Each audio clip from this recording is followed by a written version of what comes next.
powered by Riverside.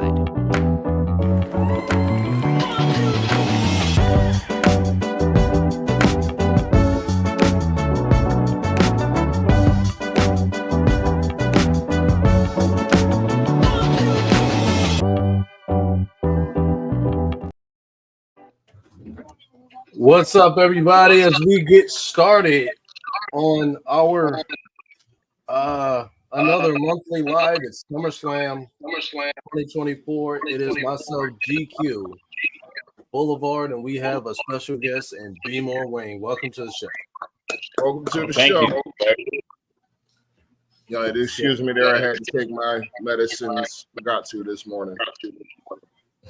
So I'm not sure how you're streaming, Wayne. Yeah, you're echoing. You could figure that out. I got a bad echo there. I'm through a tablet, fire stick tablet. Oh no, you're good. I mean, there's an echo, but it's no big deal. Yeah, I was more concerned about if you're watching on the TV. Yeah, I'm watching on the TV. It's a Peacock. I just want to make sure everybody's got they got their stream. I'm watching right here. So as we got 86 watching it on. Oh, okay. I got some questions, trying to find my questions so I can ask them. Oh, wait, check them Triple H. Come on, see. Are you ready?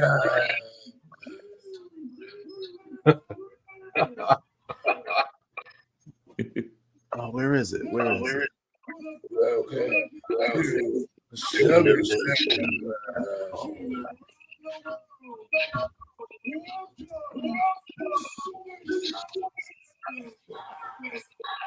Where is it? So it wasn't here. Oh, gee, I'm surprised. That's exactly what he said, what I just said. It's like I'm a wizard. I can't. They pack out a stadium for it. It's unreal. Yeah. Wrestling's being big again. It's getting big. Yeah. All time. I mean, now that Vince is out of there, they can actually do things. Vince's been holding up progress for like 20 years. Well, it's awful. This should have happened in 2014 when CM Punk was hot. You know, they could have pushed that momentum. It's the era that it should have came.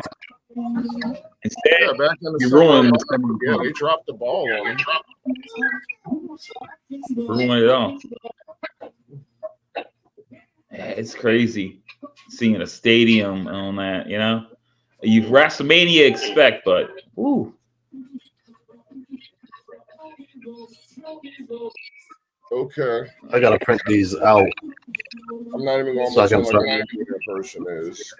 Is that who? Jelly Roll, yeah. He was an underground rapper before he became famous for country. That's hilarious. Yeah, he went to jail and everything. Yeah, he was a rapper before. He has a good couple songs. He's got this, I guess, like a Chris Stapleton type. I don't know if you know who Chris Stapleton is. His type of voice with that. He's all right. I kind of got stuck musically a few, like, I went backwards at a certain point. I started going back to the 80s and the 70s and all of that and started listening to more of that stuff. Gotcha. Yeah. Yeah, my girlfriend's big into Pink Floyd. That's what I listen to a lot now because of her. That kind of stuff.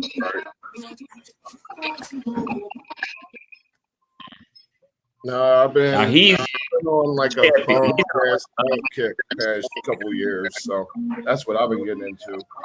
All the different variations. George Clinton? Yes, stuff along that line, yeah. Mandrill, stuff like that, yeah. Okay, I can do that.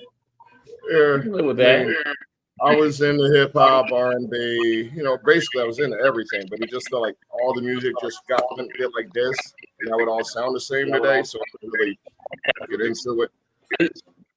Some of the stuff today I'm not really a big fan of. I give you that, but I'm our growing up time. We all think our music when we grew up is better than anything else. It's because we grew up with it. And our parents think the same thing. But it's just the way it is. But I try to give it a listen because my daughter's 18, about to be 19. So whatever she puts on, I'm like, all right, you got some Taylor Swift. It ain't awful, okay, but it ain't what I'm listening to. This is the same conversation I have with my daughter every day. She's like, all of the music we listened to back in the day is nothing compared to Taylor Swift in her eyes. It's like, I ain't close. Think about what Taylor Swift got influenced by, what we listen to. Okay, so that's what they got to look at it. She's not their age. She's closer to our age than she is to their age. So they were influenced by ours. Him and GQ and Taylor Swift are about the same age. Okay, all right. This scroll thing. Hey, it's the Mr. Cal Shanahan's is in the building. Cal Shanahan? Wow. Shanahan. Okay.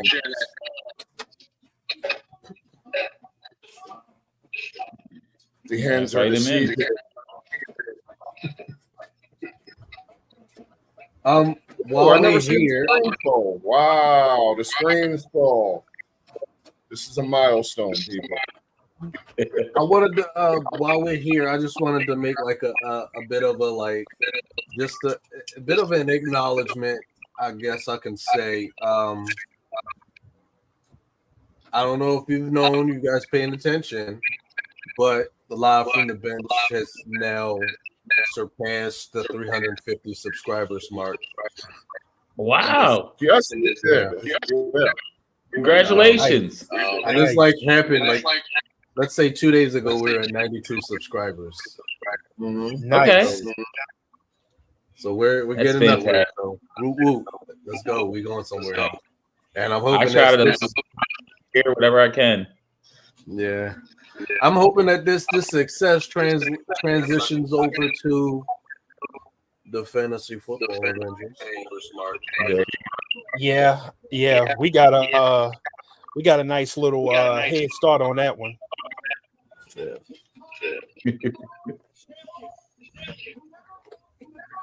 I'm excited for all this and whatnot. Yeah.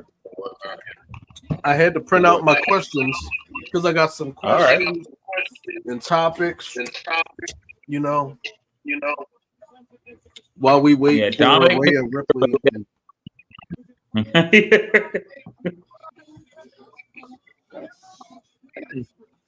Okay, so is this the first match? I believe this is the first match. It is. Rhea versus Liv. So we lead. Who y'all got? Rhea's gonna win. I want Liv. Dominic's gonna turn on Liv. Well, Dominic was Rhea. Turn on Rhea. I can see that. I can see that happening. I can see that happening. There's gonna be title changes, but I don't know if they're gonna do it at the beginning. I don't know. I feel like Rhea's gonna win it at the beginning, and then she may lose. Liv may lose. Think about it. Rhea may gets the belt, but she loses the man. No, I think Rhea's gonna kick her ass the entire match, and Dom is gonna fuck her in the end. There, okay, that could happen. That could happen. I can see that. I hate to see them break up. They are good together. I think Dom's heat goes away without Rhea. Yeah. Dom's heat is gonna go. Rhea is a baby face. Let's keep it. Rhea's a baby face. Dom needs to be with a heel. Liv is a heel. So you think heel? Yeah. And I think it gets Dom even more heat because people love Rhea. That might help. Yeah, that makes sense to me. I'll give you that. Okay. I wanted to go back to where the fans do not let Dom finish a sentence. Oh, how great was that? I was at a Greensboro Raw. It was rude. But anyone, it was right after WrestleMania, I think it was. Right after WrestleMania. Right. right? Yeah, he was booed out of the building. He couldn't say a word. He gets two words in, and they just boo him for the rest of his program. Right? Yeah, it was great. He plays the role well. You know, he does. He did what David Flair should have did in the early 2000s. Okay, that's how David Flair should have been. That's who he is. You know, like I watched this YouTube channel called Reliving the War. And I was a kid growing up then, you know. It was like I'm 41 now, so I was a kid during that time. So you don't always see the stuff that you see now because I've been watching wrestling, right? I watch that too. Right? Oh, great show, ain't it? Ain't it great? It is. You watch it, you're like, David could have been such a heel.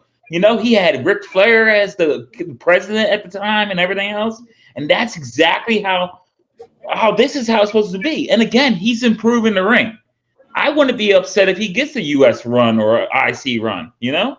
It would not bother me if he got, you know, he deserves a belt to carry, you know? To be booed. I don't think nobody in the company gets more heat than Dom. Yeah, he's the number one heel. Gunther, they end up loving. So you can't you love Gunther. Yeah. He's a bad guy, but everyone loves Gunther. I don't know anyone that hates Gunther, you know? It's like Gunther can fucking work. He can work. I have no hate for Gunther. Right. We all love Drew McIntyre. Come on. We understand why he's bitter right now. Yeah. But Dom, he's just a bad guy. Okay? Yeah. He's just bad. Dirty Dom. You love him, but he's a heel. He's what you're supposed to be. But I'm a heel. I'm a heel fan. I've been a heel fan. I want to say I've been a heel fan since the NWO. So I'm a heel fan. Okay. So NWO. I love Dom.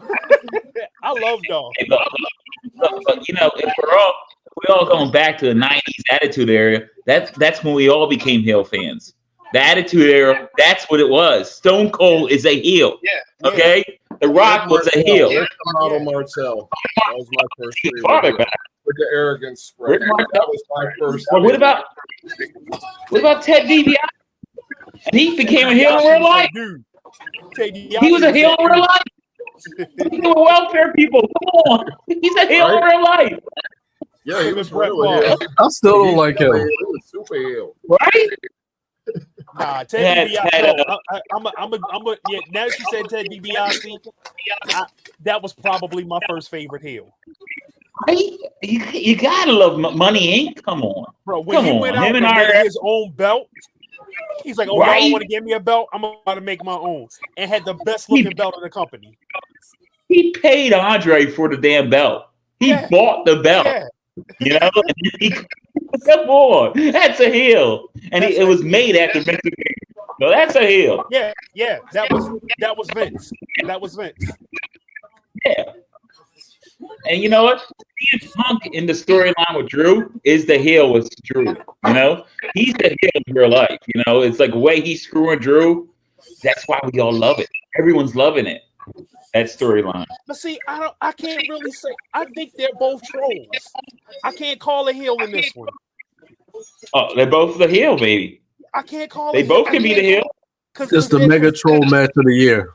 Bro, Drew McIntyre got on his knees. Rhea would be the heel here. She's the jilted girlfriend who comes back and finds some boyfriend and some other woman, basically. Hey, Rhea took her out. Yeah, Rhea took her out. Supposed to feel sympathy probably for Rhea. Rhea is supposed to be the heel. Rhea and Judgment Day are supposed to be the heels. Mm-hmm. They're supposed to be the heels, but people started loving the act. Yeah. It took a while. You see, that's what happens when you are a really good heel. Eventually, people are going to start liking you. Yeah. Right. Yeah. You good, and that's when you turn babyface. Yeah. That's what happened. You the turn worst babyface. thing you can do as babyface is be a complete babyface after being a heel. That's the worst thing you can do. That's why Steve Austin worked. Right. Steve Austin worked because he kept doing heelish shit while being a baby. He was screw someone no matter what. And that's kind of what CM Punk does. You know, right now, if he's supposed to be a baby in a way, but he's still screwing you. Yeah. You know, so people love it. I don't think being a true baby face is ever going to get anybody over in professional wrestling today. Well, I can't imagine who. I don't. The closest you got right now is Cody. Cody. Yeah, I can't stand Cody right now. But people don't. Cody getting on my nerves. People like Cody and he got the belt. Like Cody was cool till he got the belt. Now Cody's almost like a John Cena like. Yeah, he's Homelander is what the hell he is. Yeah, that's exactly who he is. Homelander. He's a heel without being a heel. He needs to go full Homelander, and then people will love him again. It'd be awesome. I don't mind Cody. I like Cody. I like Cody. But I like Cody. His father. You gotta love Cody. I like Stardust. I was a big Dusty fan. Like Dusty promos to get you hyped with nobody else's. Right. I like the Dust. Just anything to do with Dust. I like Dusty Rhodes, Gold Dust. Yeah, Dustin just won a belt. You know, when you just I ain't gonna lie. I like the Gold Dust character. Yes. I Gold Dust character. For that time, he was a perfect heel. Oh, for that time. That era? Oh, definitely. And the way the world was a little bit. Actually, to be honest, Goldust could be a heel now. Can you imagine that? Yeah, Goldust could be a heel today. Either he could be a heel, or he could be a big baby face. Depends on what part of the country you're at. The hell was her name? Sunny Kiss. Wouldn't it be like similar to what Goldust is? I think Sunny Kiss was a little more extreme than Goldust. I don't know. I don't know about Sunny Kiss. I'm trying to think about that. I don't know what's going on. I got a brain fart or something. I can't think about Sunny Kiss. AEW. Oh, see, I don't watch a lot of AEW. Yeah. He's not on there anymore, but he was on there in the beginning. Okay, I got you. Okay, I there's some things on AEW I try to follow, but I'm a WWE fan. I you know, it's home. It's home to me, really. You know, like they all say. And I would love to see like Paul Heyman show up. Paul Heyman shows up and take over that show. Then I'll be tuning in. I would love for Tony Khan to get a hold of Paul Heyman to run his show. How great would that be? I would love Tony Khan. Someone said that to me and it blew my mind. Go ahead. The problem is I don't think Tony Khan wants to give up being a booker. Oh yeah, I get that. I get that. You should have final say. You pay the money. You're the ones dishing out the money. I understand. It's like an owner in football, okay? But you can't have a Daniel Snyder, okay? Or a Dave Tepper, okay? You know, you need someone like. You can't have that. You need a. No Dave Teppers around. No. Or Al Davis. Not anymore. You might have success early, but not now. Not today in the NFL. There's too much going on that you got to be like, let these guys do their thing. Okay? It's that simple. You know, I'm a Ravens fan, obviously. Okay? But a few years ago, I remember when San Fran fired Jim Harbaugh, you know, because the owner wanted to get involved. They got lucky. San Fran got lucky by ending up with Kyle Shanahan and all that stuff, okay? Because that could have torpedoed. That was you know what though? I know the behind story of what happened with Jim Harbaugh. He wanted control. No, Jim had that coming. I'm not even gonna lie to you. The owner came on the field to watch practice one day, and Jim told him, "This is only for men." I was like, okay, yeah, the clock's ticking. Yeah.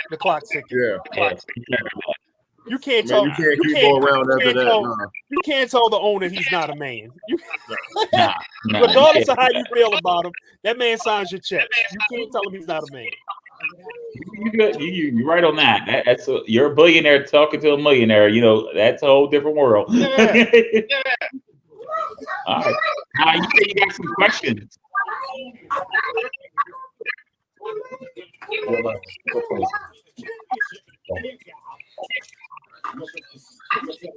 Oh, I was just letting y'all cook. Y'all was just going in on it. I'm good with it. Listen. And we got a GQ over there just snacking.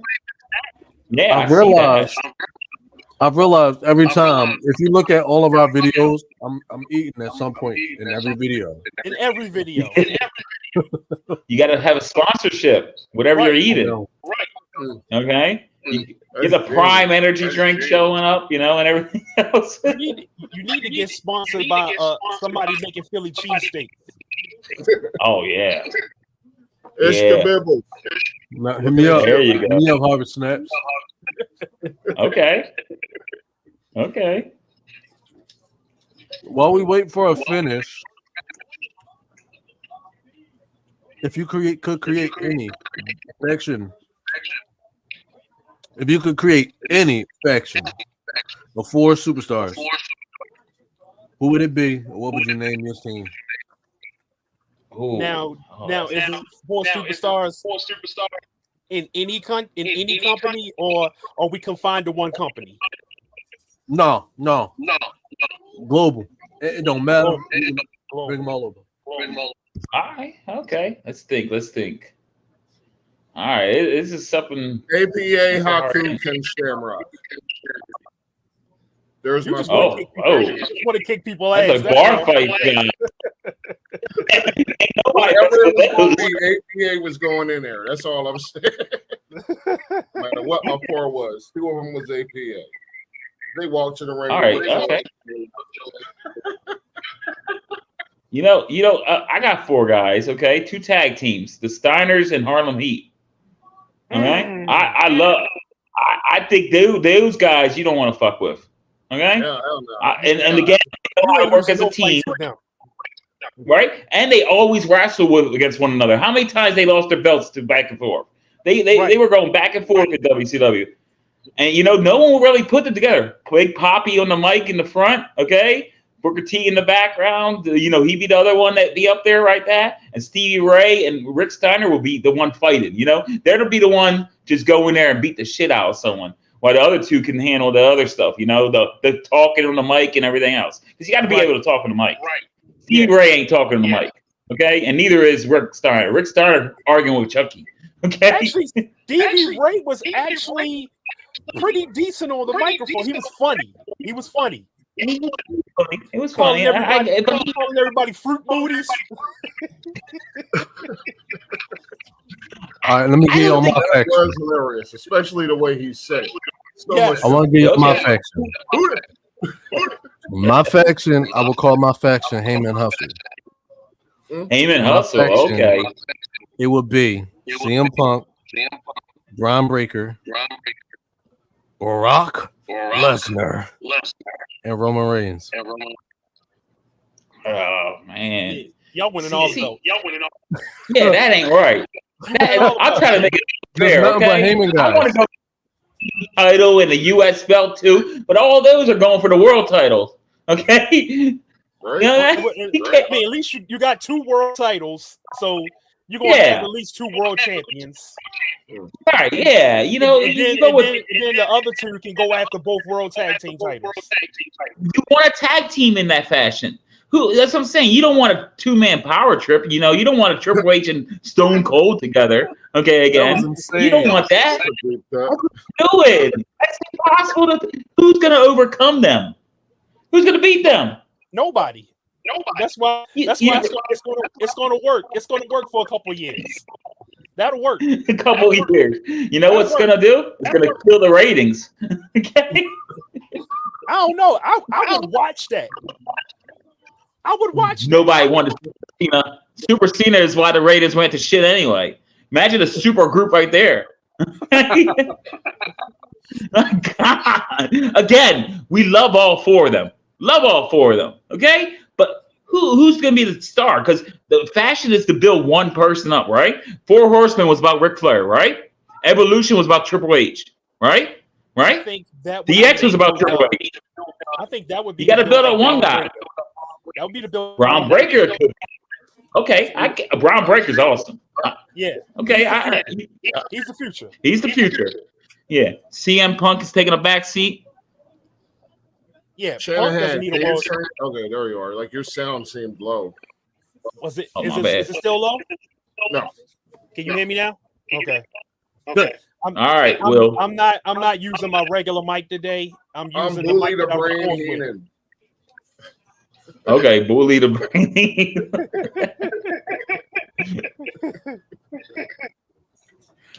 Who's your four? Or faction? Faction. My four.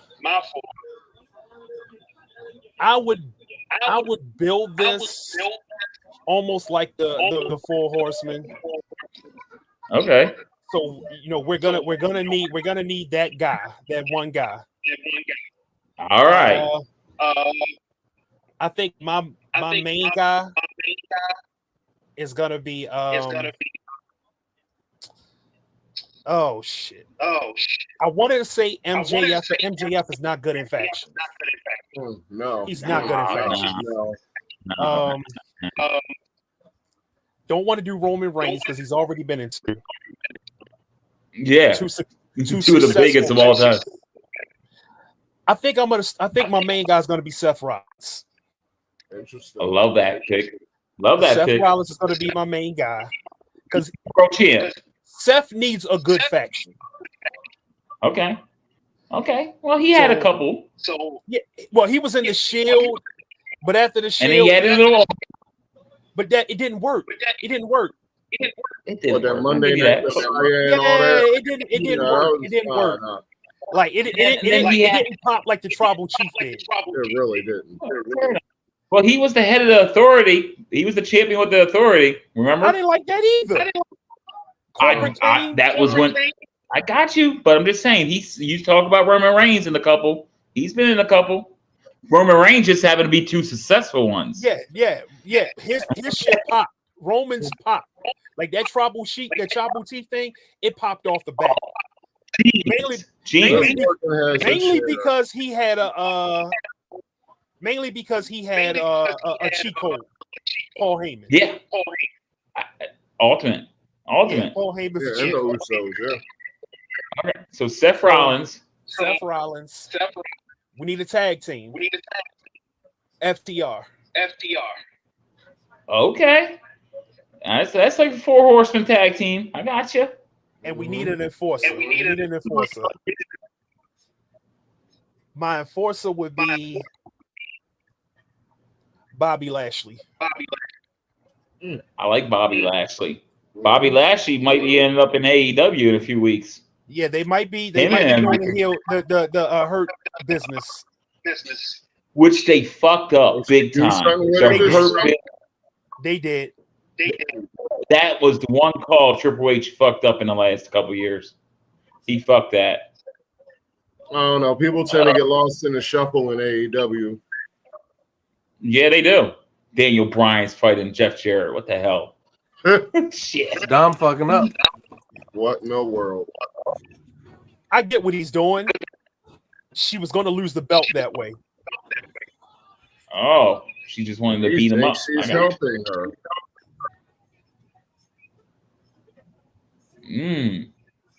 All right, so you got yours. Will, what was your? Bro, Heathen and Brian. Let me see.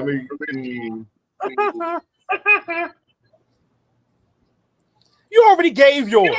I know. I mean, yeah. Fine. Okay.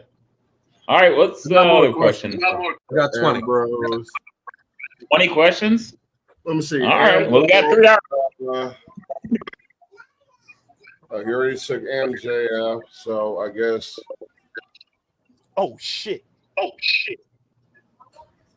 Don distracted the ref. Oh. Move on. Next question.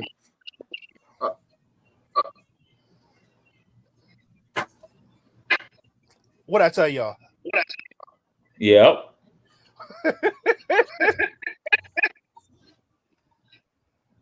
That little smile on his face.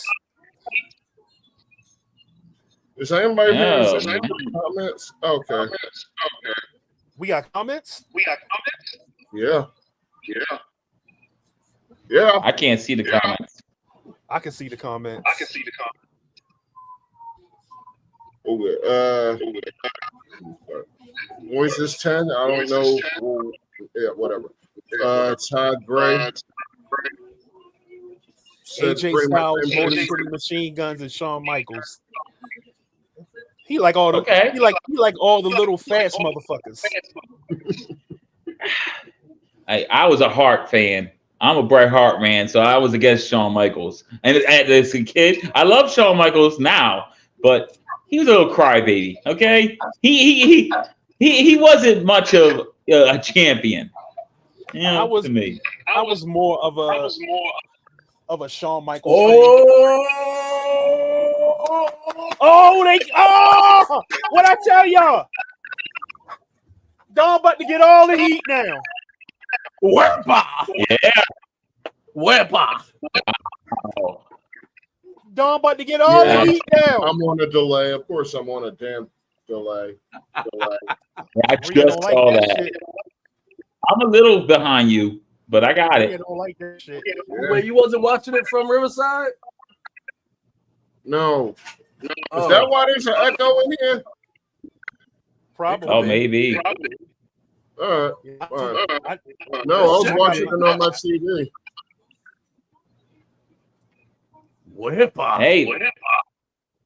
So what goes on with the Judgment Day after tonight? Priest loses to Gunther, right? They're done. I think they're about to break up. Without Dom, there's no Judgment Day. And Rhea's done. Rhea can't be on part of that, right? Is Liv going to take Rhea's spot in the Judgment Day, maybe? And rearrange some people around? I think there won't be I think the Judgment Day will be Finn Balor, JD McDonough, Liv, and Dom. You think Gunther wins tonight, I think Gunther gets the belt tonight over Priest. I think so. I wouldn't be surprised if Priest retains his title. Again? I actually like Priest. No hatred for Priest, but Gunther, come on. Gunther's the truth. Gunther. But I've been impressed with Priest since he's got that belt. I thought he was just going to be a transitional for the 30 days, and then he'd be done. I thought the next pay-per-view after WrestleMania, he was going to lose that belt. I really did. After the money thing. I don't think Triple H does things like that. These guys are keeping these belts a long ass time. As they should. The world heavyweight championship should be a prestigious title. It shouldn't be a title that gets changed hand to hand like how the WCW world title did in the last year of their existence. I'm with you, man. You want to talk about a transitional champion? The pay-per-view after this one is in Berlin. So if Gunther walks there as a champion, it could just be a temporary holdover for somebody else. Gunther as a temp champ, or Gunther keeps it up for WrestleMania. It may be a screwy finish, and Gunther wins it in Berlin. So they say Finn. What I think is tonight the Judgment Days ends. Finn costs his Priest the belt tonight. Okay, Judgment Day's done after tonight. Priest goes in after Finn. After that, I don't like breaking up factions that early. Well, they're all going their own way. Especially a successful faction. A Judgment Day was a successful faction. Yeah, and I think they ran their course. Now that Rhea's a baby face, they ran their course. They're over. And they're over. Yeah. They've been over. Even Priest is getting a little baby face. So you got the two biggest stars on there are getting baby face. And then you got Dom as the biggest heel. You keep Finn with JD as the tag team for a little bit, but you could also break Finn back up and be in a singles star because Finn is a good wrestler. And I feel like JD is holding him back. And Finn going after Priest, because Priest, how often does Priest look at Finn and like, I'm in charge? The Judgment Day wouldn't be nothing without me. So Finn's like, fuck you, I'm screwing you tonight. I can see that. Yeah. He gonna get. And then you Gunther's going after Steph or going after Drew or one of them. You know, one of them's going to go after the belt. You know, because I think CM Punk goes probably to Steph. So maybe Drew wins tonight and Drew goes after Gunther for the belt. And Berlin. It's a Europe thing. 2 Europe guys, you know. Every time y'all say Berlin, I think of Alex Wright. I got that little look going there with Berlin. I did that today. Yeah, you do. I was going with the famous look. I went for the Sheamus look, and then I was like, this looks more like Berlin, but a fatter version. I meant to say something about the look because it was like a little Sheamus mixed with a little Triple H mixed with a. My girl hates it, but I said I need to do something to stand out. I like it. It's a good look for you. Yeah. You trying to come out here on Live from the Bench, giving out bangers after bangers after bangers. And he who had burger after burger after burger. No, I'm kidding. I'm sorry about that. All right, next question. We got to get to that. We got 19 more to go. Yeah. Which superstar would you want to have dinner with? Jade Cargill. For me, I don't know. Liv Morgan with them shorts. Okay, I'll go with dinner to her. I kind of like her right now. Oh, wait, I gotta wipe out that. I'd rather go with Seth Rollins right now. My girlfriend just walked in the room. Okay. Seth Rollins is the one I'll go out dinner with. You know? We'll talk football. He's a Bears fan. Is he a Bears fan? He's from Iowa and he's a Bears fan. Yeah. That's the closest you got. What's Iowa got? He should be a 49ers fan with Brock Purdy and George Kittle. Okay. George Kittle's a Bears fan. What the hell are you talking about? He said the Bears at the Super Bowl. George Kittle at the Super Bowl. Yeah, George Kittle wants to retire a Bear. He wants to retire a 49er. He said he would love to finish his career in Chicago, his home team. He's a Bears. He's getting a paycheck from the 49ers. That don't make him a fan of the 49ers. I ain't never heard him say that. Sasha Banks just filed for divorce, so I'll go to dinner with her. You know why she filed for divorce, right? Because he was. Never mind. I don't want to get canceled. I can't talk about what I think of her husband. I don't want to get canceled. Nikki Cross is my hall pass. You said Nikki Cross? That's my hall pass. But Willow Nightingale will be my interest. I have a hall pass, but I'm not going to say it. Yeah. Christina Ricci is my hall pass in real life. You know, that's the celebrity one. I'm not going to hall passes. Oh, come on. And how is it not Rosario Dawson? You said, how was it not Rosario Dawson? You know me too well.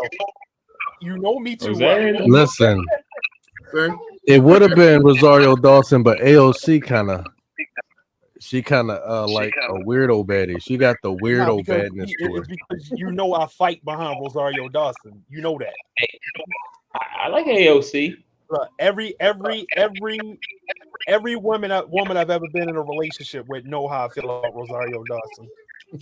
Oh yeah. That's how my girl Julie is with me. She knows about Christina Ricci. I watched the show Yellow Jackets just because she's on there. Okay. So Braun Breaker versus Sami Zayn. Who y'all got? Braun has to win. I hope it's Braun because you gotta have Braun. It's Braun. Yeah, I think it's gonna be Braun too. Sami can't beat you twice. Yeah, and a belt has to change. I think that's the belt's got to change right here. This is the time to do it. Braun is the man. He is amazing. He got to have an IC belt. Let him have a 6 months reign with that. That'd be a good thing for him. I still think he needs probably.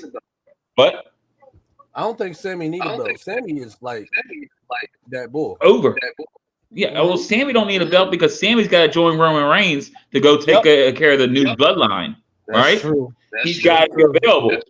The Usos and Sammy. It's about to be a war. Yeah, and that's coming up. You know they're going to be preparing that shit. That's basically all I'm waiting for. Just the bloodlines. Are we not? Where it's headed. So let me ask you this. Let me ask you this. While we're here, do you acknowledge Solo Sikoa as your tribal chief? No. Fuck no. No. I think the Spike is the stupidest shit. As a possible relative to The Rock, Solo Sikoa will never be my tribal chief. I will acknowledge Jacob Fatu before I acknowledge him. That motherfucker can wrestle. That's the MVP. That's right there. He been gold. That motherfucker. He been gold. If Jacob Fatu was in AEW, he'd be champion by now. Oh yeah. No, he wouldn't be. He'll have the TBS championship from Tony Khan. Come on. I can't say that because he gave the belt. Tony Khan. Come on, Tony Khan. Where is Daniel Bryan doing right now? What is Daniel Bryan doing? The best fucking wrestler they got. What is he doing? He purposely. Daniel Bryan can have the world championship anytime he wants. Yeah, is he not the best wrestler in the world?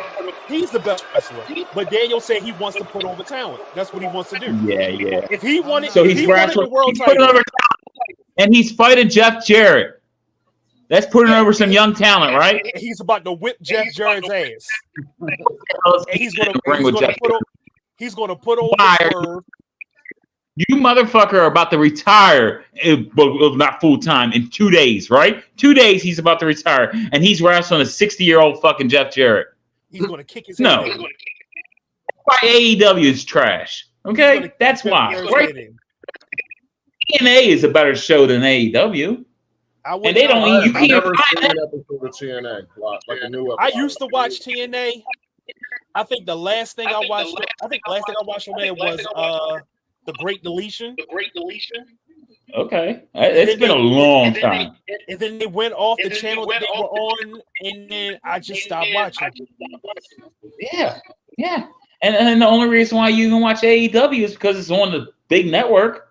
But if they were on like a network no one heard of, nobody's watching that garbage. I probably. If AEW would have started on a small network, I don't think I probably would have watched it. I think the nostalgia. I think the nostalgia of it being on Turner, and it feeling like Monday night. Right. Yeah, I got you. I understand what you're saying, but we want an alternative.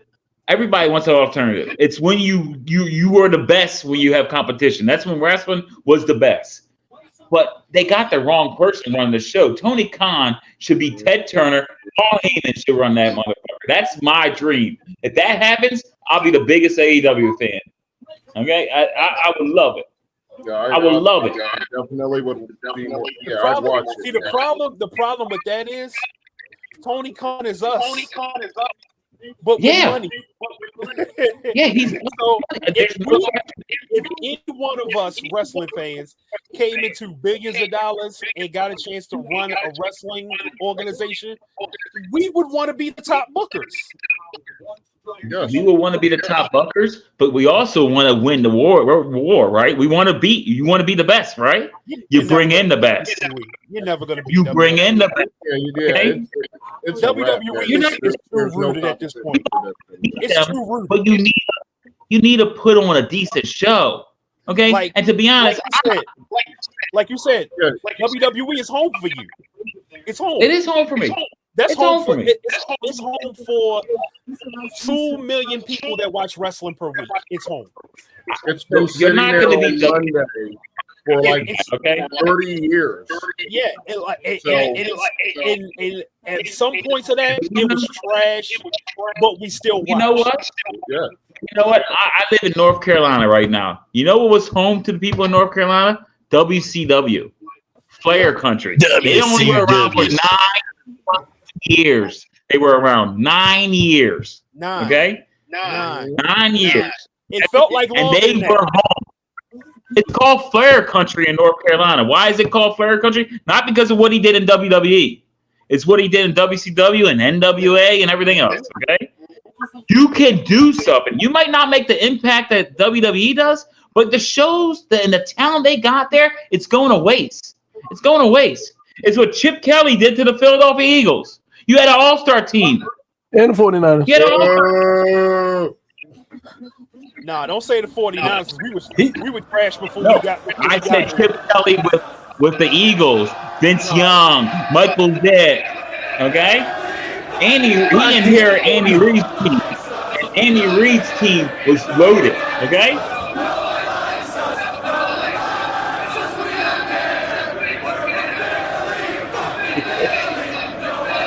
Are they saying fuck Chip Kelly?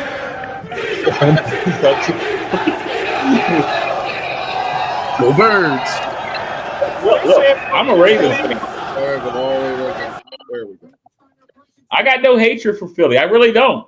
I have no hatred for Philly. But they fucked up getting Andy Reid going at the time and with Chip Kelly. That was a fuck up move. Okay? Yes, it was. They fucked it up. That team was loaded. Yeah. And he got rid of a lot of that talent. Michael Vick had his best years as a fucking Eagle. As an Eagle. The man could throw the ball as an Eagle. He was a running back in fucking Atlanta. Okay? He was what everybody likes to say Lamar is, and that's my quarterback. And I think he's a quarterback. Okay? But they love to say it, or what they try to do with Hurts, you know? I understand. Lamar is better than Vick. Lamar is better than Vick. I give you that. But Lamar is better than Vick. Want to know why? Lamar has John Harbaugh, who was under the Andy Reid's tree. Okay? So he has a decent coach for years at a time. Michael Vick had garbage in Atlanta. Okay? Michael Vick didn't get a good coach until he went to Philadelphia. By that time, he already went to prison and everything else. If Michael Vick had that, Michael Vick's in the Hall of Fame. If he would have had Andy Michael Vick's in the Hall of Fame. Michael Vick would have been a he's in the Hall of Fame. He's in the Hall of Fame. Yeah. Michael Vick's in the Hall of Fame. Andy Reid his whole career. Instead of Andy Reid having McNabb, if he'd have had Vick, I love it. It would have been a problem. McNabb was okay. But McNabb didn't get you. He grew up at the Super Bowl. Everything else. He couldn't. He got you as far as he was going to get you. Okay, but Michael Vick in Philly in his prime. Oh my God! Can you imagine that team? You guys would have been to Kansas City today. You would have been Kansas City today on time. They probably would have had about 2-3 rings by now. There will be no Tom Brady. That wouldn't be a call. NFC he wouldn't be in games. Yeah, he went 5 straight of them. I love Andy Reid. I think Andy Reid's awesome. I think Andy Reid is the reason why Mahomes is who he is. And don't get me wrong, Mahomes got a lot of talent. But Mahomes ends up in Dallas or somewhere else during that time period, Mahomes might have flamed out because they certain teams don't know how to cater to the quarterback. And I think John Harbaugh knows what he's going to do with Lamar. And Jalen Hurts is doing the same thing up in Philadelphia. They're catering to what the talent you have, and that's what you're supposed to do. Okay, you're not gonna get a Tom Brady anymore. It's not gonna happen. Okay, but if you have a Joe Burrow that's gonna throw the ball 50 times, sure, get that. Okay, but if you don't have a quarterback that can do that, you make the game plan that. You don't turn that motherfucker into that. Ding, ding, ding.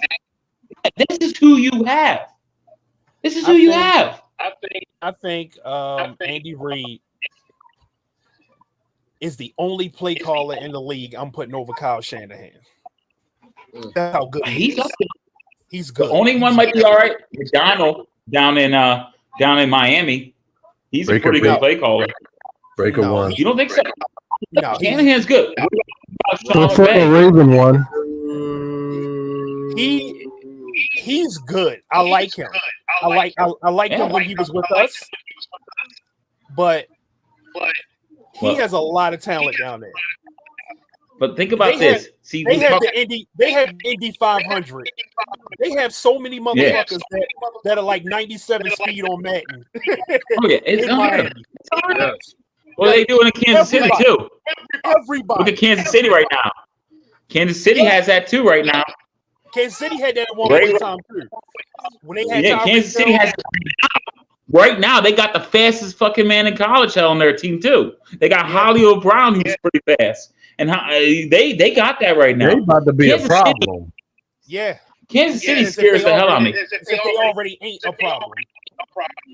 I already said before the season started last year, I said the only one that was going to stand in the way of the Ravens winning last year was Kansas City. Okay? I did not want to face them. He's like, well, Buffalo's having this lose streak. Aren't you worried about them? I ain't worried about Josh Allen. I ain't worried about anyone else. Andy Reid and Patrick Mahomes is the only one I ever worry about. There's no one else I'm worried about in the AFC. No one. Is the new Belichick Brady. Better than that.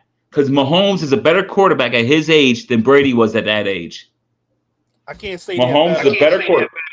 I can't say that. His numbers are actually until the numbers is cool, but okay. It's only one number. It's only one number that I'm worried about. But I have to agree at that point in Mahomes' career, same age, he's better. Mahomes is better at the same age. You got to look at it too. When Brady's first couple Super Bowls, they rely on that defense and running game. Okay, who are you relying on? They relied on that cameras, filming them locker room. What you say? Who's winning the Super Bowls in Kansas City? Who's winning the Super Bowls in Kansas City? That last one, I'm gonna say their defense. Not Kadarius Toney. The defense is what got him there for real. Those two cornerbacks. Unreal. They was shut down. I haven't seen cornerback play like that. Do they get to that Super Bowl if Mahomes doesn't play for them? No, I don't know. But if you put Peyton on that Brady's team in the early 2000s, they go to the Super Bowl still because that defense was still big. Okay, you put Manning on with Belichick in 2003, the Patriots still win the Super Bowl. Okay, you can't put nobody else. I've seen Tom Brady take the number 32 defense to a Super Bowl. No, you haven't. No, you have not. Yeah, you have. Go ahead, look it up. 32-second. Every Super Bowl he won, they had a top 10 defense. Every single Super Bowl they won. I didn't say he won the Super Bowl, but he took a low-ranked defense to a Super Bowl. Not 32nd. 17th is the lowest ranked Super Bowl. The second game against the Giants. Look at that defense. No, it was ranked 17th. It was ranked 17th. It was terrible. It was 17th. Not 32nd. It was 17th. How bad was Brady is one with John Baker is the Intercontinental Champion. I just wanted to throw that in there. Oh, we already got away from that. Damn. He pretty much whipped Sami Zayn's ass. He pretty much whipped his ass. Like, I was hooked on that was going to happen. Yeah, the conversation was, y'all didn't see it, but we got up to 11. It was like 12, 11, 16. Got up to 15. Yeah. All right, we get back to this. I'm sorry. No, I love it. I love the engagement. I love the conversation. We got to keep that going. All right. Now this is going to be a hard one to call. Who? Yeah. Drew versus us. Who needs it more? You know what? To be honest, the more I hate to say this, Punk needs it more. That should be on. You said that's what? This should be the match, like right before either the headline or right before Solo and Cody. This should not be going on right now. Oh, look at Stephanie. I love Stephanie. Mm-hmm. I'll go to lunch with her. Yeah, I think I made a mistake because you know what? If I could change my answer, I would, because I've always had a crush on AJ Lee. So. AJ Lee, okay, I got you. And I would fight Phil Brooks for AJ Lee. I really feel like AJ Lee is crazy in real life. You think so? I can see that. See that? I won't be surprised if any of these girls is not crazy in real life. All crazy girls, though, right? They're all crazy. They love wrestling. They're all psychos in real life. Some of them a little more psycho than the others. Yeah. Yeah. But they all psychos. All right, if you had to choose a finisher to use in real life, which one would real life? DDT. I would love to just stun people. You know, go up to your boss and just stun people. Kick them right in the butt. TKO. Or TK. There you go. I got you. I just do fireman's neck breaker. Yeah, fireman's neck breaker. TKO. I'm realistic. I'm gonna go with the Kinshasa. Just fucking run around, just need somebody right in their shit. There you go. No one's gonna go like a Hurricane Rana and shit like that. Start doing that. Get a top finisher. Hurricane Rana. That's called the Frankensteiner. Yeah, you have a partner have them on the shoulders, and you just do a Frankensteiner on them. On the top. I love the way Braun Breaker hits the Frankensteiner. Like you can tell that's in the blood. You can tell that's in the blood. Yeah. Steiner screwdriver. Oh, that's a nasty. Awesome. That's a nasty. Well, the Brainbuster. The Brainbuster. You know, Coco Beware had a dangerous move. Okay, but he never finished anyone. I can't. It's like a Brainbuster type DVD. That was a dangerous move, but obviously he was a jobber, so he never used it. But that was a dangerous move right there.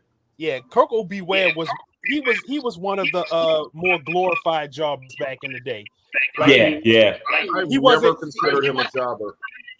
He was. Yeah, you're right. He never won. He never won any matches against people not named Iron Mike Sharp.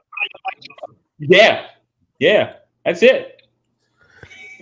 Well, I'm gonna ask y'all something. One of y'all, if y'all knew this, because I came across this fact watching the pre-show yesterday. The kickoff show yesterday.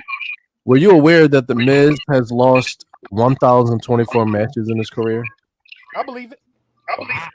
Okay. That's a lot. He lost a lot.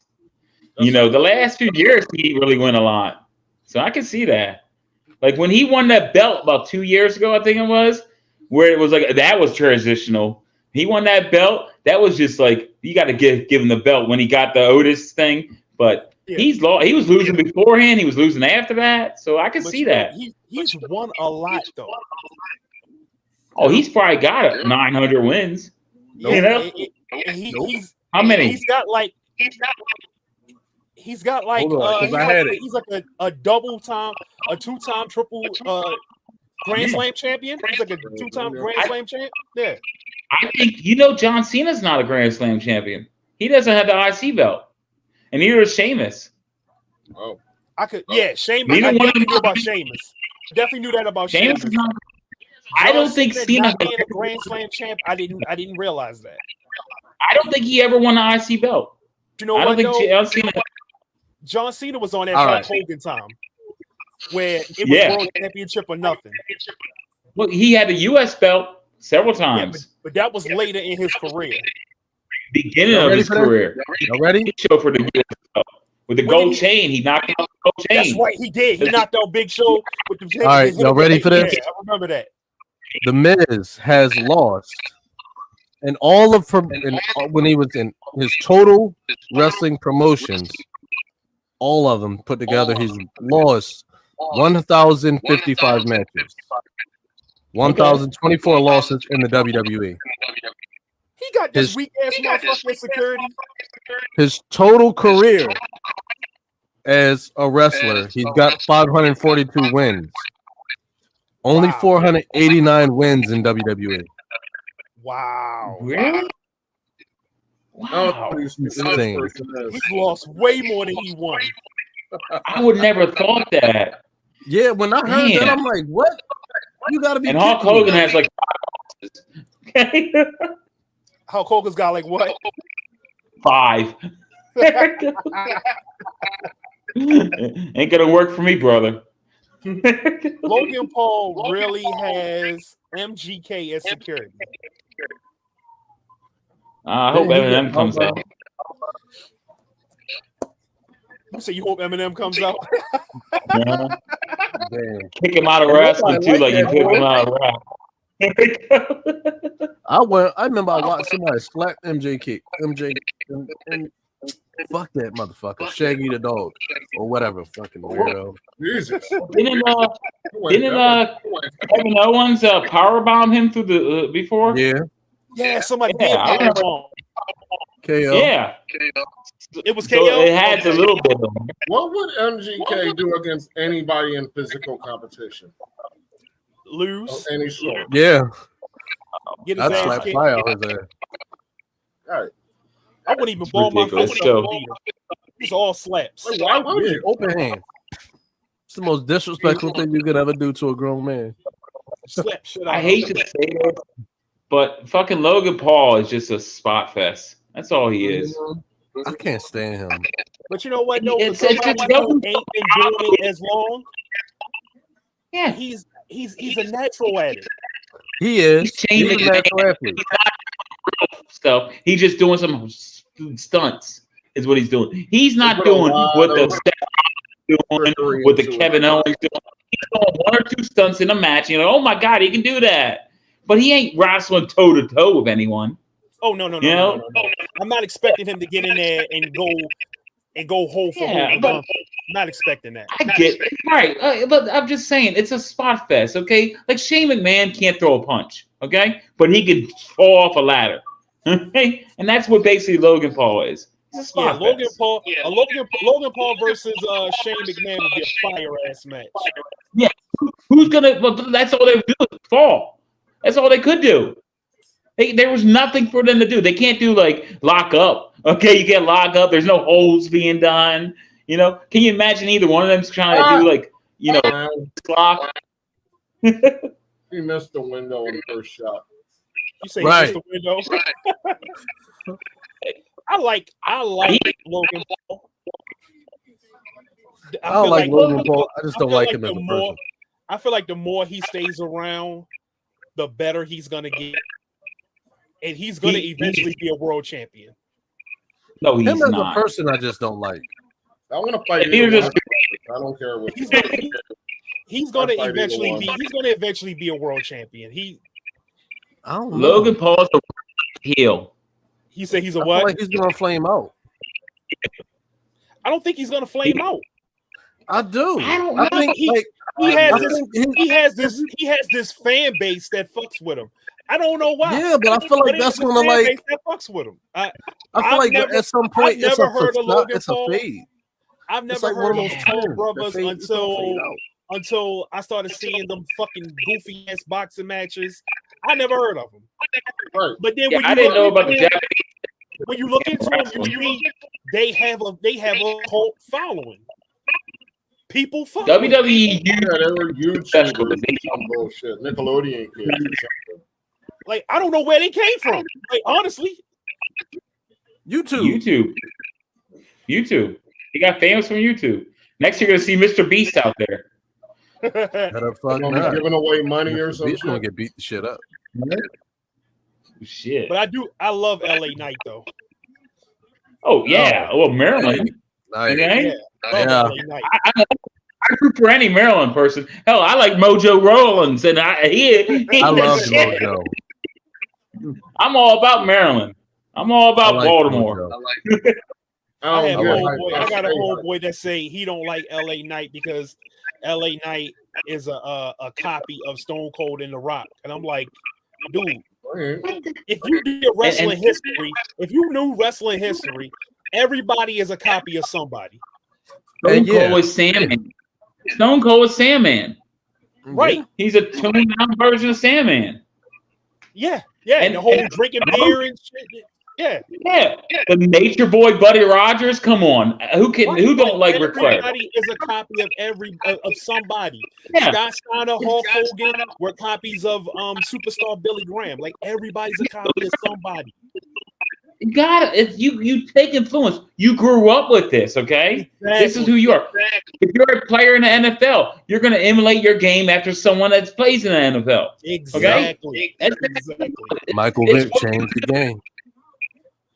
Like shit, what are you gonna do? Like, how many spots have we seen CM Punk use of Bret Hart?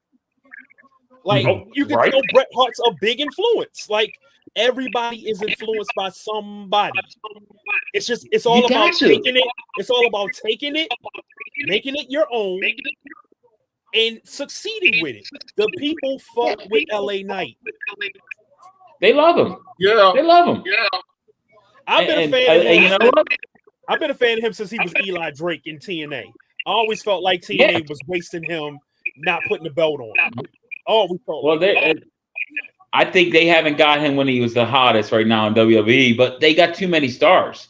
You can't give everybody a belt. So I get it. You had to get Cody his run. You had to get Rollins their run. You know, Rollins was the right choice for the first belt. Why did for the first world championship run though? Like, why? What? Why? Cody, that run you had to. You have to finish the story and all of that. He's over. He's over. He came in over. What? Cody yeah, he was big. Over. He hit that character. He's over. The people still love Cody. Is to be honest with you, Cody has the colors and everything else. He's already over with everyone. Whether you think of him the most successful sympathetic babyface in Cody wrestling. Seems like you would My dad. People in a room and ask them what the perfect good guy wrestler is. Like down to a T, bleached blonde. He got his character from ChatGPT. Like, yeah, basically, yeah. Yeah, but you know what? We've seen Cody over the years. It works. He's a focus. He can play a heel character. Not like he can't do it. No, I don't think Cody. I think Cody is genuine. I think he's genuine. His shit is genuine. Cody left WWE, went around the world, honing his craft. He, went to New Japan, went to TNA, went to Ring of Honor. He honed his craft and then became who he is. Yeah. Started AEW. That don't mean he deserves the. I'm still not saying why he deserved to finish the story for all these other people who are actually busting their ass. He walks in the door within a year, within 2 years he gets 2 shots. Yeah, well, he gets 2 shots. He sells merchandise. That's all I'm saying. You come in, I gotta finish the story. No, you don't. The hell, you don't. You don't need to finish the story. Because fuck your story. You don't get to walk into your story and takes priority over these other people. Well, wait, the only priority that he did it takes priority if to win it for his father, because his father didn't win it. Other wrestlers' fathers didn't win it either.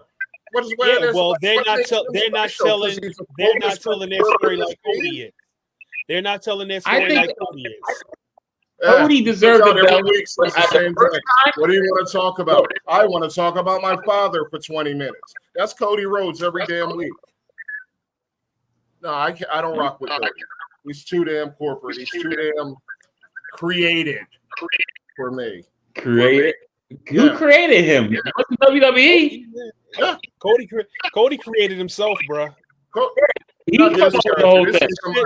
The shit WWE tried to create with Cody wasn't working. Cody had to leave and go create himself. Yeah. He had to leave and go create himself. I don't see any difference in this dude and Dashing. I see plenty of difference. I don't see a difference. First and foremost, he ain't got the pussy ass same effect when he's in the ring that when he take the mask off. I get the same charisma, same vibe. There's nothing there. I don't agree with you. I think that, Logan Paul. What was that? What was that? Oh my gosh. That was not a manly leg drop. It was a Ric Flair. I mean, my issue with Cody Rhodes is that my dad. That like gets. I get it gets it's tiring. Okay, it gets tiring, and maybe he does need a heel turn. I'll give you that. Cody needs a heel turn, but I do think he should have finished that story. I think he was the most over at the time. Okay, now the first year, Sami Zayn should have had that title shot. Okay, that was the one that was the should have won that title shot. Okay, I give you that. But this last year, when Cody went in there because of The Rock and all that stuff, he deserved it this year. Last year, first one versus Reigns. No. The Rock. I'm gonna tell y'all for real. Cody, it was no way possible Cody was not winning the championship this year. You seen what happened when he won the Royal Rumble, and they were gonna announce The Rock versus Roman Reigns for the championship. And you see how the fan base made them change that. It's the Daniel Bryan effect. It was like Daniel Bryan again. Exactly. Yeah, or Kofi Mania. Exactly. The turning into that. Okay, the original one, they wanted Sammy. Everybody wanted Sammy. I give you that. But the second year, when Cody went in the headline, he deserved it that time. He fought his ass off after that year. Okay, the first year he only had a handful of matches because he got hurt. But those matches was good against Rollins. So him coming to the Royal Rumble and then going to the WrestleMania, I didn't think he deserved the first time. Okay, but the second year when in Philadelphia, he deserved that belt by the end of the night. Deserve it the first time, then how does he get to come back and finish the story the second time? He doesn't deserve it. He should have other people that were in front of the line before he walked in the door and just butted everybody out the way to finish his story. Obviously, if it was so easy for Cody to get them out of the way, they weren't that important. Yeah, you make your own way. You make your own way in wrestling. If somebody, it's the one thing I always hear wrestlers say: if somebody can come in and take your spot, it was never your spot. Yeah, it's true. You got to be over enough. Okay, who's been over right now? LA Knight's been over like hell, right? Okay, has he not been over? This year, I can say that should have gotten. Probably could have gotten a title shot over Cody. He's the only one. LA Knight's the only one. LA Knight. We've seen the garbage Jey Uso and Jimmy Uso did in the WrestleMania. Don't have that boy nowhere near the title. Okay, wasn't that not garbage at the WrestleMania? Them too. Okay, Jey Uso, he's over, but he ain't a good wrestler. He does a super. I wouldn't put the belt on the Usos. Nah. A good wrestler. Only a tag team. The Yeet shit is annoying. It's fun. What else would you got over Cody other than Sammy that year? And then here you may make an argument for LA Knight, but who else? Who else could you got over there? Who would have headlined WrestleMania over The Rock and go with it? Because that's what happened. It's not Cody was that much over. Like The Rock around no more. CM Punk wasn't around. Daniel Bryan wasn't around, so it's not like WWE had a lot of stars. Focus into making Cody a damn star, and then literally anyone else, they could have had the same result. But who was getting the reaction? They didn't have to put time into making Cody. They didn't have to put time into making Cody a star. Like Cody came back as a star. That's it. The character wasn't the character in AEW. He had that character. Actually, he had the character before AEW. That's Cody's character. He's just a dude that comes out and repeats the same shit and talks about his dad. And it's over. It's over. And LA Knight says, "Yeah, it's over. It's sliding downhill as far as being over. It doesn't matter. People are getting tired of the repetitive." I want to see Cody Rhodes versus LA Knight for the title. That could have been interesting. That would have been a good one. That would have been a good one. I'm fine with that. The only one that might have kind of deserved a shot at Roman's belt already had a belt, and that was Rollins. That's the only one I could think of this year. Yeah, there wasn't anybody in the WWE that was worthy of it. The way he came in and they pushed him into the front. Yeah. You name someone else that could have pushed The Rock down to the night one of WrestleMania, other than Cody Rhodes and Freddie Roman. There's no one else that would have done that. If they have put that means he put LA Knight. I could have said LA Knight there. You telling me LA Knight would have pushed The Rock to the night one instead of night two? I don't think anyone. Cody from the front of the pack. He went in front of the pack. Then you also got to think about it like this. How long was Roman champion? Too damn long. 2 years. 1,300 days. Yeah. So at that point, Roman had beat everybody, right? Yeah. Multiple times. Yeah. Multiple times. Yeah. Who was left that was still over? You had Cody and Rollins. Rollins wasn't no. And Rollins had a belt. Well, Rollins, I don't think there was a point where Rollins stopped being over. I think the problem with Rollins was, I think what it was they was looking for somebody to carry the show. He wasn't as popular as Cody. They needed somebody that could carry.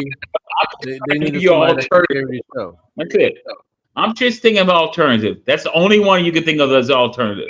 But also, Rollins carried for a while there. Cody was out. We know how WWE. We've been watching. We all been watching WWE long enough, and we know how it works. We know the person who's moving the most merchandise gets the world championship. You know who would have been good that you could have said over, and we haven't brought up Gunther.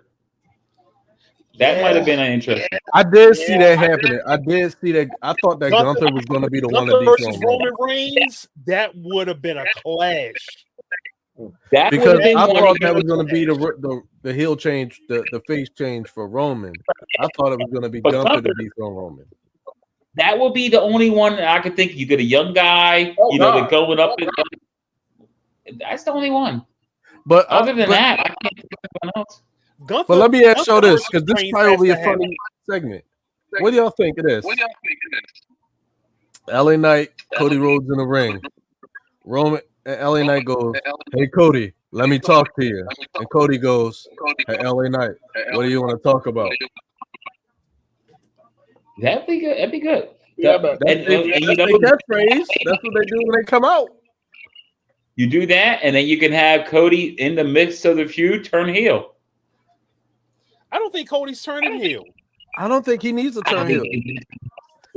He has to. He may be on that. He may be on that John Cena bullshit where he never turns heel.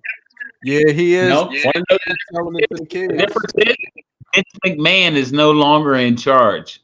Triple H loved the good heel turn. Triple H turned heel how many times? Seth Rollins has turned heel how many times? Roman Reigns. The only person that probably turned heel more times than Trips is Big Show. The issue they're gonna have if Cody doesn't turn heel is that you got Roman Reigns coming back as a babyface. You need Roman Reigns to have an ultimate heel. Solo is not that ultimate heel. I hope that when Roman Reigns, if he turns babyface, I hope he does not do that bullshit babyface turn. But think about this. You got Cena coming back in January, right? You slowly get Cody to turn heel.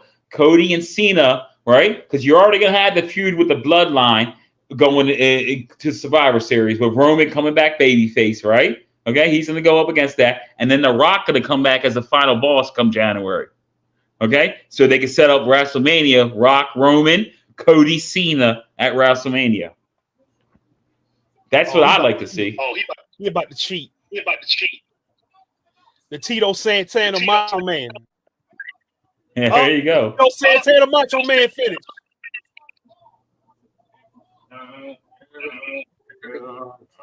See, real wrestling fans know about that shit. Oh! What a swerve. Yeah. MGK, you lost again. Get him out of here. I've seen 2 belts change hands already. Oh, that means Priest might not lose. You're not going to lose every belt. We know Cody ain't going to lose the solo. Well, they still got the match in Gunther hometown, right? When we still got it, when we do the wrestling math, you figure out, okay, we didn't had enough belt changes during the show. Ain't gonna be no more. You can't have too many, right? I think the Gunther will take it from He Priest. should. He should. I gotta Gunther will take it from Priest. I think the Bloodline will keep the tag belts though. But they're not defending them today, are they? No. Then they just win. Okay. Yeah, so no, they're not. I could have swore that match was. That's all I'm saying. What the rest of the card look like? Bayley's gonna keep her belt. Tiffany Stratton's gonna try to cash in after Bailey wins, and Nia Jax is gonna ruin the cash. That was one hell of a superplex right there. What y'all think of that? Bailey beats Nia Jax, keeps her belt, and Tiffany Stratton goes to cash in on Bailey, and Nia Jax ruins the cash in. You think it's too soon for the cash in, maybe? Because they already wasted the Money in the Bank cash in already for the men's. So they might push it a little bit later. It's only been, what, 3 months? Yeah. Actually, Money in the Bank wasn't even that long ago. 2 months? True. It was like, I think it was the last paper. Maybe already with 8-10 months to go. That's a little early. True. That's the only thing. That's the only negative. That's the only negative I have there. Yeah.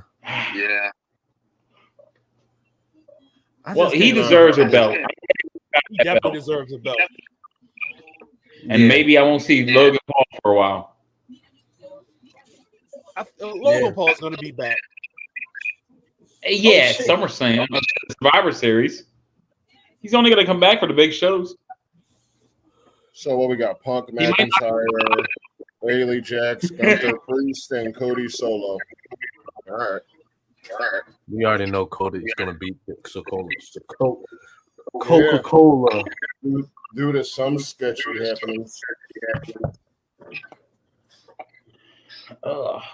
Cody Rhodes versus Solo.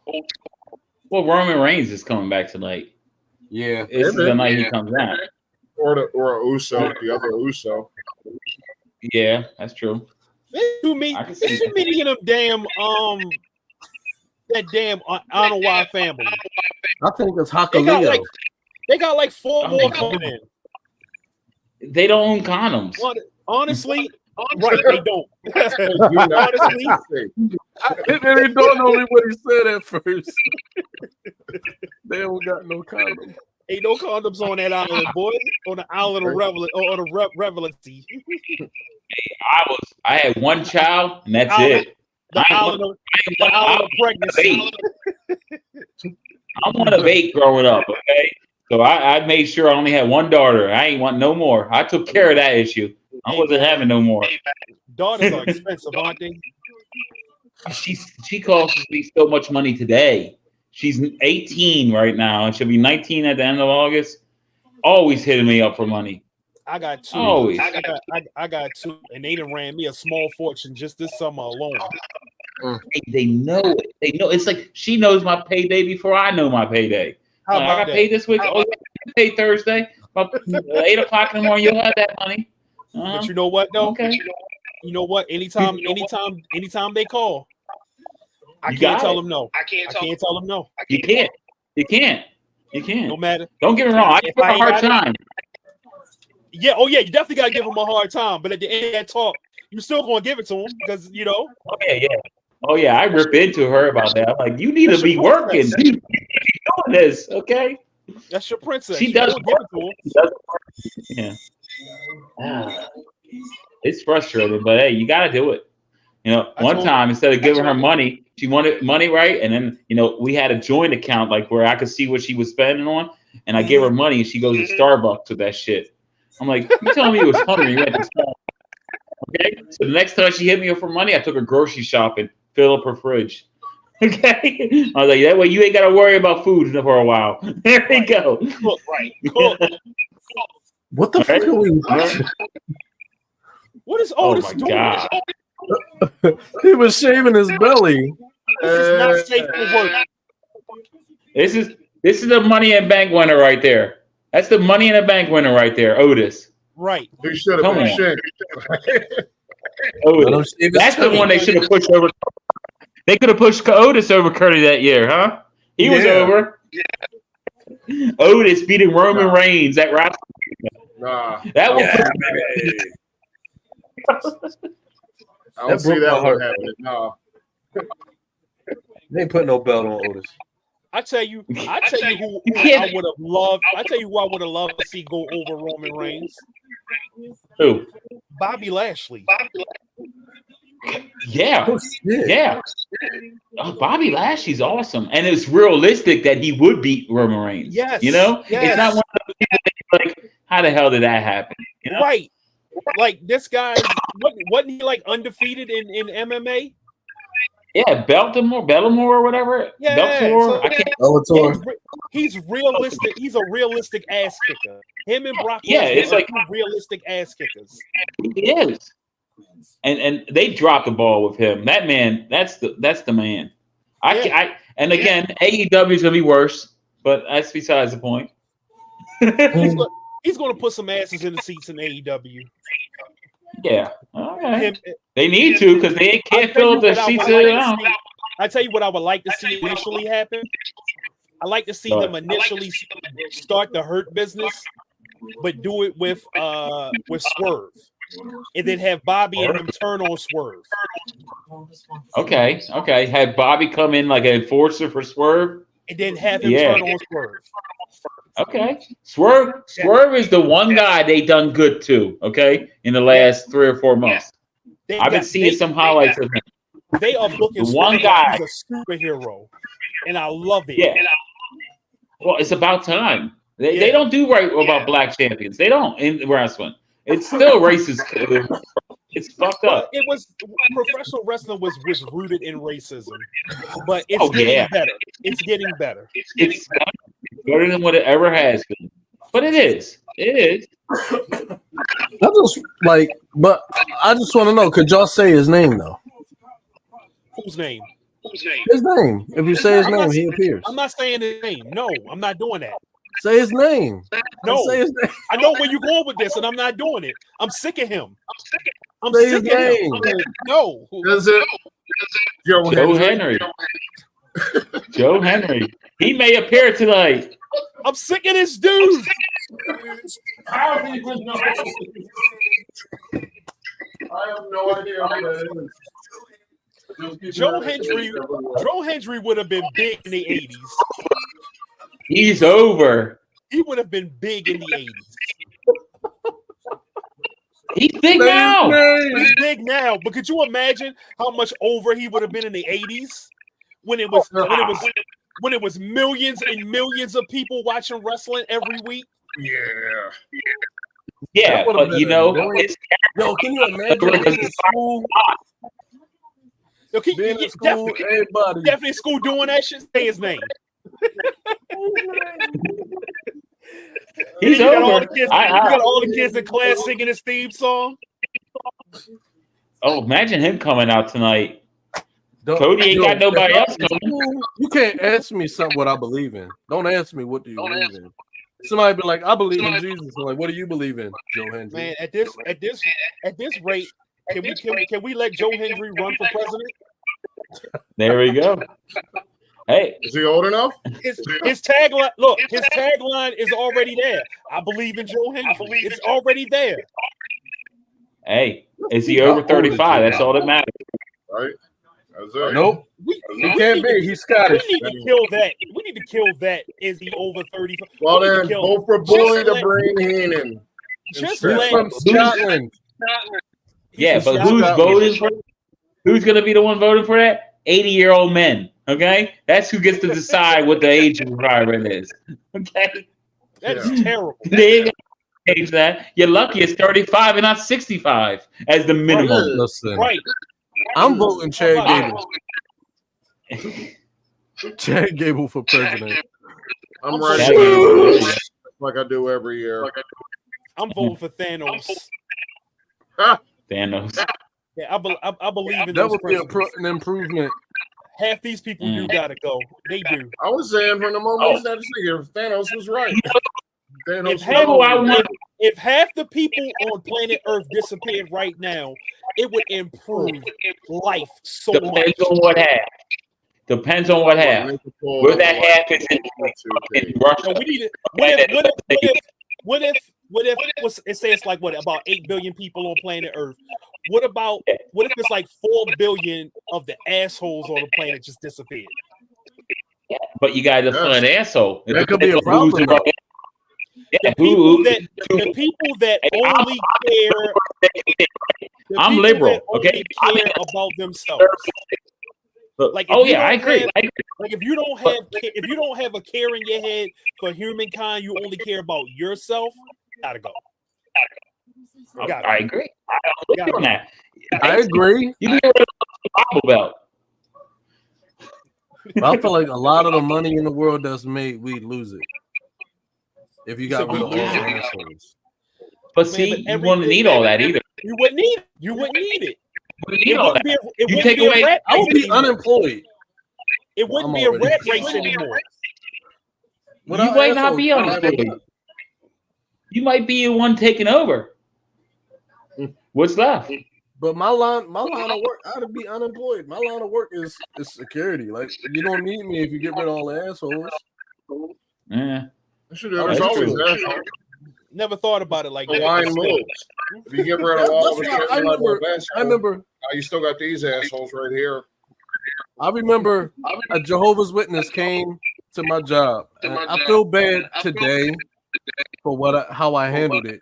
But they came to my door and they said one day, I was getting dressed. I was in my security guard uniform, and the Jehovah's Witness said, one day God's going to get rid of all the bad people, and you won't have to serve in the military anymore. And my response was, if you get rid of all the bad people, I won't have a job. And I shut the door in their face. I regret doing that, but at the time I felt very good about myself. Hey, it's the truth. That's how it is, right? I really wish we could get to a place in life where we didn't need military, where we didn't need to go to war, where we did not need to go to war. Like, it would be great. It would be great if everybody, for the most part, got along. I feel like that's just human nature. You're gonna have some quarrels every now and then, but a fist fight never hurt anybody. I'd rather fight over our football teams than fight over our politics. Okay? Exactly. I'm a liberal, and I fight all the time over politics. And looking like this, you would think I'm on the other side, okay? But no, I'm liberal, okay? I've been fighting with someone about the boxer from Algeria. I can't pronounce the right name, but that boxer that they think is trans but ain't trans. I'm fighting like crazy with people online about that. Well, Will saw that. You know what that is, though, right? You know what that is. Social media is a hotbed for misinformation. Yes. All it takes is one post to go viral, and everybody will believe that without doing any type of research. Yes. Yeah. Any post that says Patriot or American Eagle or whatever else will sit there. That's the ones they're reading. Truth Social. It's unreal. And I fight all the time, and it raises my blood pressure because I'm like, you can do it for the bench. I made that mistake at first, where I saw the story and I was like, huh. But then I went to Google and I found her Wikipedia page and I read it. Yeah. So I immediately took it back down because I realized I was wrong. It's that simple. All people have to do is Google. They don't want, and you tell that to them. And you tell that to them. You know what Elon Musk said? Elon Musk said Google's left wing. So like that way you don't even believe Google. So and Google, they believe that shit. Which is just a source of information. Is political. Unreal. But seriously, Musk just said it like 3 days ago. Musk said on his X, whatever, he said on his X that Google is run by left wingers. So basically, that's them saying our fact checking thing is ruining their truth. So that they don't believe what's out there. So you can't even tell someone to Google it because they don't believe Google. And I've been told that straight to my face. Google's a left winger. I'm like, how is Google left winger? The conversation is over if you tell me that. I'm not even. Yeah, exactly. Like, now you got me researching now. Nothing left to say. Like I'm not engaging you anymore if you're saying stupid shit like that. I'm not engaging. That's like nth level fucking stupidity.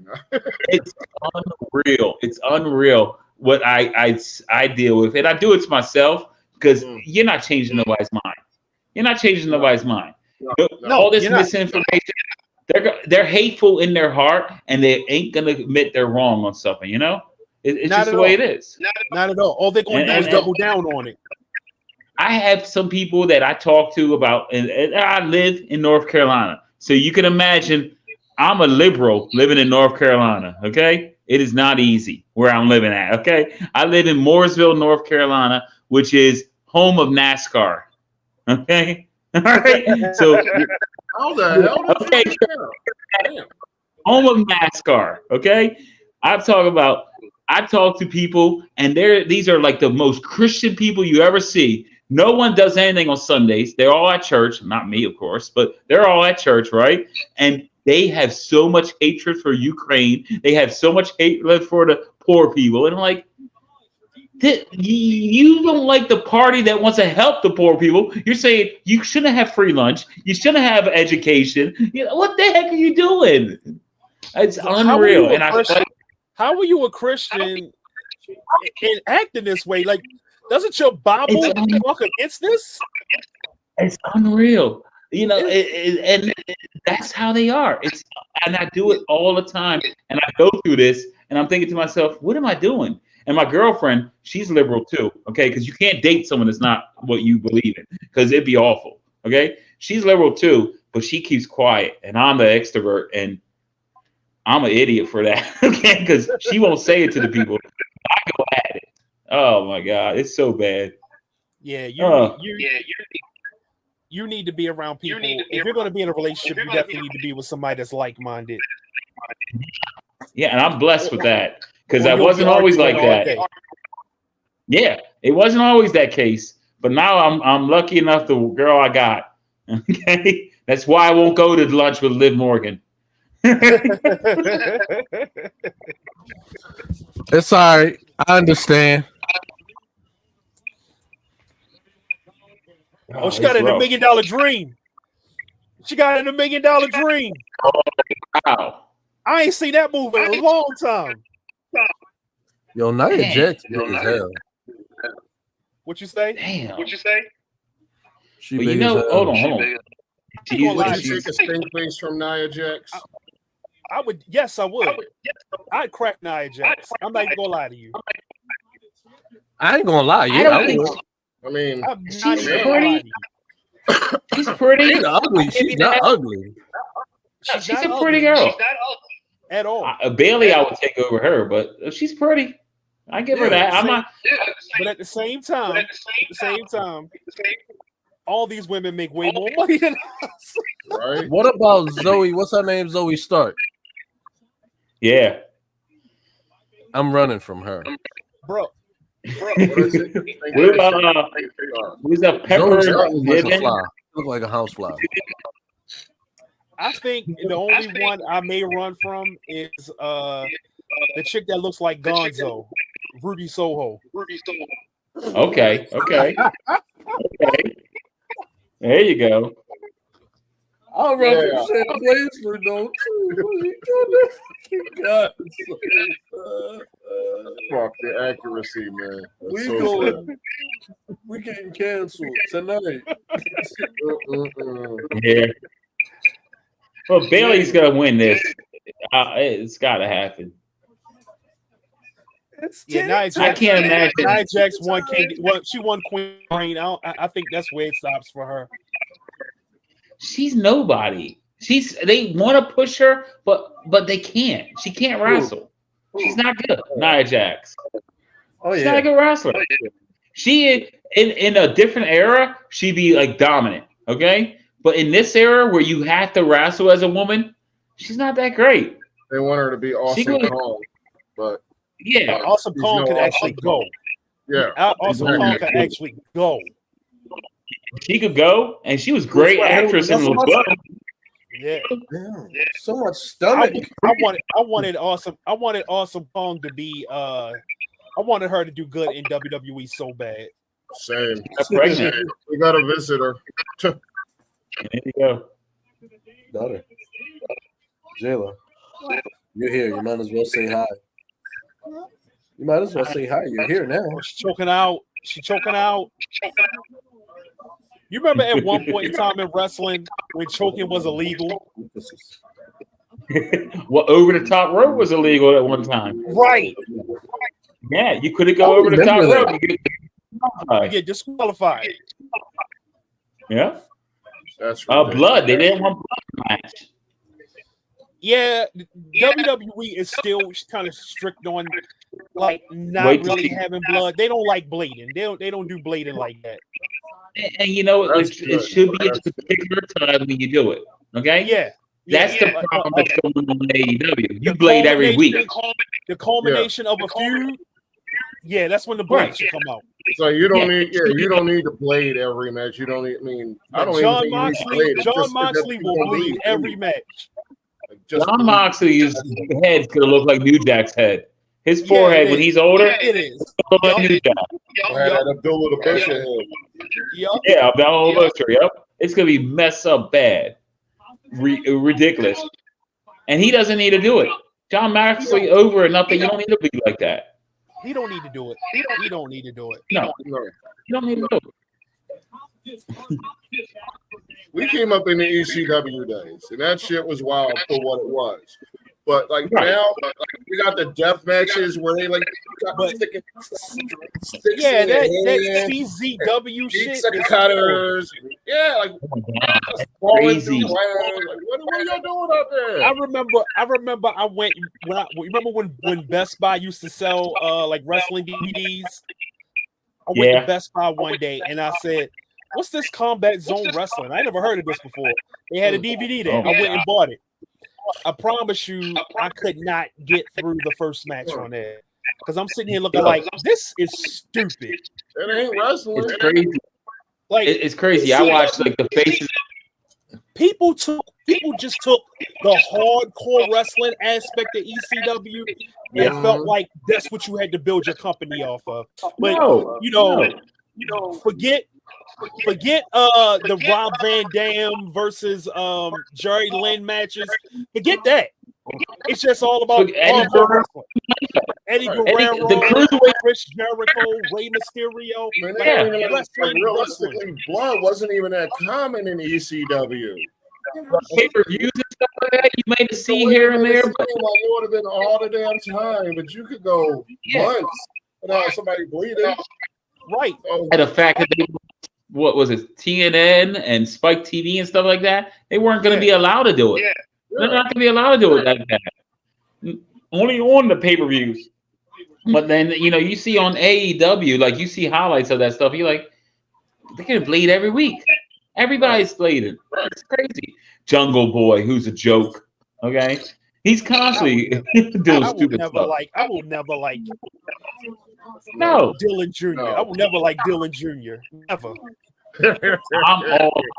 I'm all about Punk. I'm on Punk's side on the whole thing. I'm on Punk's side when it comes to that. When it comes to Jack Perry, because he did not need to use glass. He didn't need to use glass. Especially when you see what it was like, that was unnecessary as fuck. I never knew what the heck the whole fight was about, so somebody educate me because I didn't know what it was about. A car window or something? No, it started when Jungle Boy was on Collision. He wanted to use a spot where he was going to get hit with real glass. And Tony Schiavone told him it wasn't a good idea. He didn't want to listen to Tony. So Tony went and got CM Punk. Because, Collision was CM Punk's show. So he went and got Punk. Punk said, "No, we don't do that here." He was like, "It's unnecessary. We don't do that here." So then when they got to Wembley, he did it. He did the spot on a rented car. They rented a car, and he did the spot on a rented car. So you already know. They had to pay for that rented car. Yeah, and so he made that little comment. It's real glass, Crimea River. And then he got backstage, got in Punk face. Him and Punk got to fighting, and that's how the whole shit started. Yeah. And then Punk gets fired. Tom was afraid for his life and all this other crap. And then the best thing that could have happened to CM Punk, best freaking thing that could have happened to him, getting away from there. Ooh.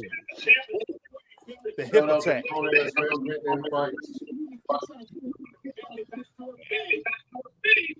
She's gonna miss. I wonder if it's Snake.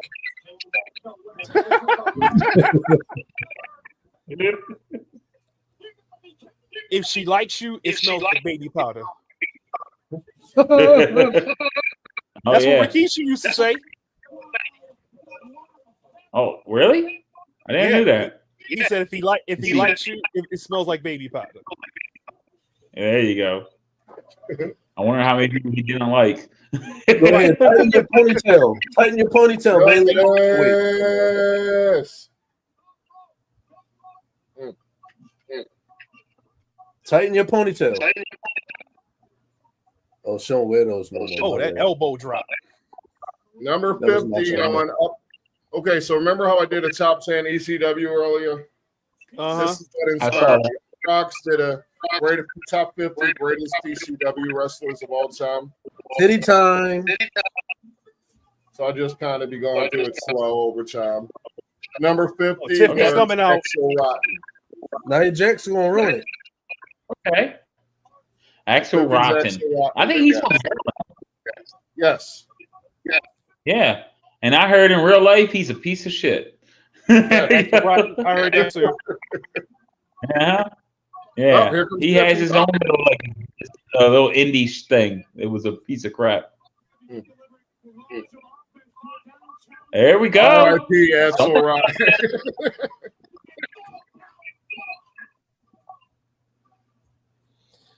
You know what? Since Vince McMahon's been gone, I've actually started liking Michael Cole. Same. Yeah, he's more passion.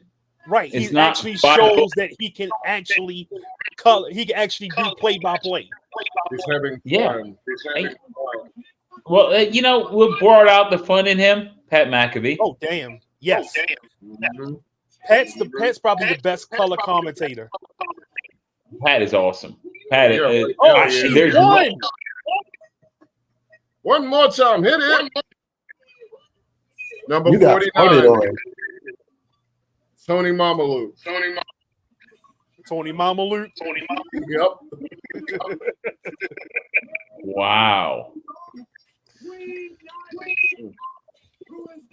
I can't believe. Well, then again, she's small. She's with The Rock. So sure. Part of that family. Anytime. Definitely. I can't believe it. You figure. So how many belts are going to change? The Priest can't lose now. Come on. They got what the next belt? I know my boy. I'm all for all of them, but Cody changing because I just don't want to see Solo win. I know my boy is pissed that his girl just lost the championship. Yeah. As much as I'm in there talking against Cody, I don't want him to lose the belt right now. Well, you don't want to lose the Solo. He's weak as shit. No, I don't want him to lose the Solo at all.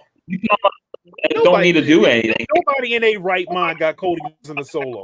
Right. I'm not booking Solo to win ever. No. Like it's whatever happens. Las Vegas, 25 minutes into the match that matters. Like that's. Wow, I can't believe it. I'm surprised Bailey lost. Ain't no hell that match goes 20 minutes. Ain't no way. Well, yeah, well. You know what? I'm not even going to surprise you. Not even going to lie to you. I am surprised that Bailey lost. I am too. Because it don't make sense. Does Tiffany Stratton now go across brands, or does she break her friendship with Nia Jax? I mean, let's be honest. What has Bailey really done with this title reign? Not much. Right. It feels kind of sour, doesn't it? Yeah. She won. You know what? I honestly think they're waiting for Charlotte to come back. We need that. Charlotte versus Tiffany at WrestleMania. I'm calling it. What about Becky Lynch? When the hell she's coming back? She ain't going away. Wasn't that Rock Bottom? Man, Tony better throw a bag at her ass. That was the Rock Mom. What, you going to bring Becky Lynch in there to AEW go? Women's division is actually getting better. Yeah. So you bring Becky Lynch in there to go for Mercedes Mahoney?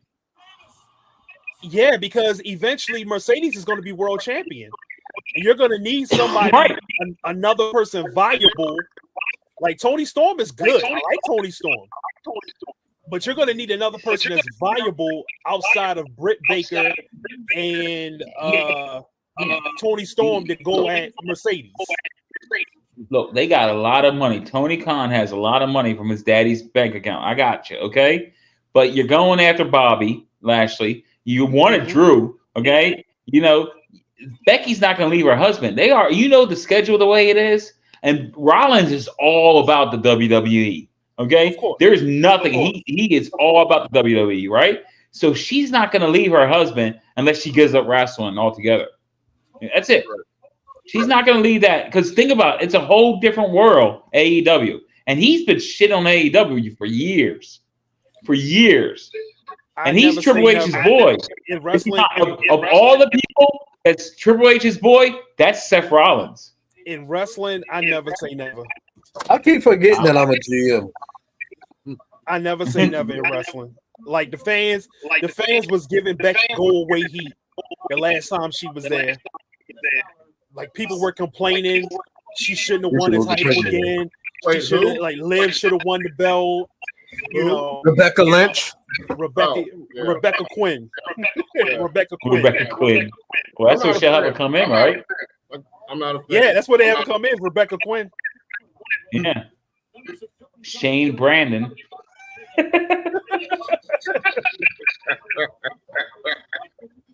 I don't know. I just don't see Christian Shane Brandon, formerly Shane. I hear the Motor City Machine Guns might be signing with WWE.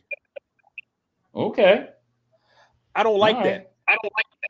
No. Well, I mean, WWE needs strong tag teams.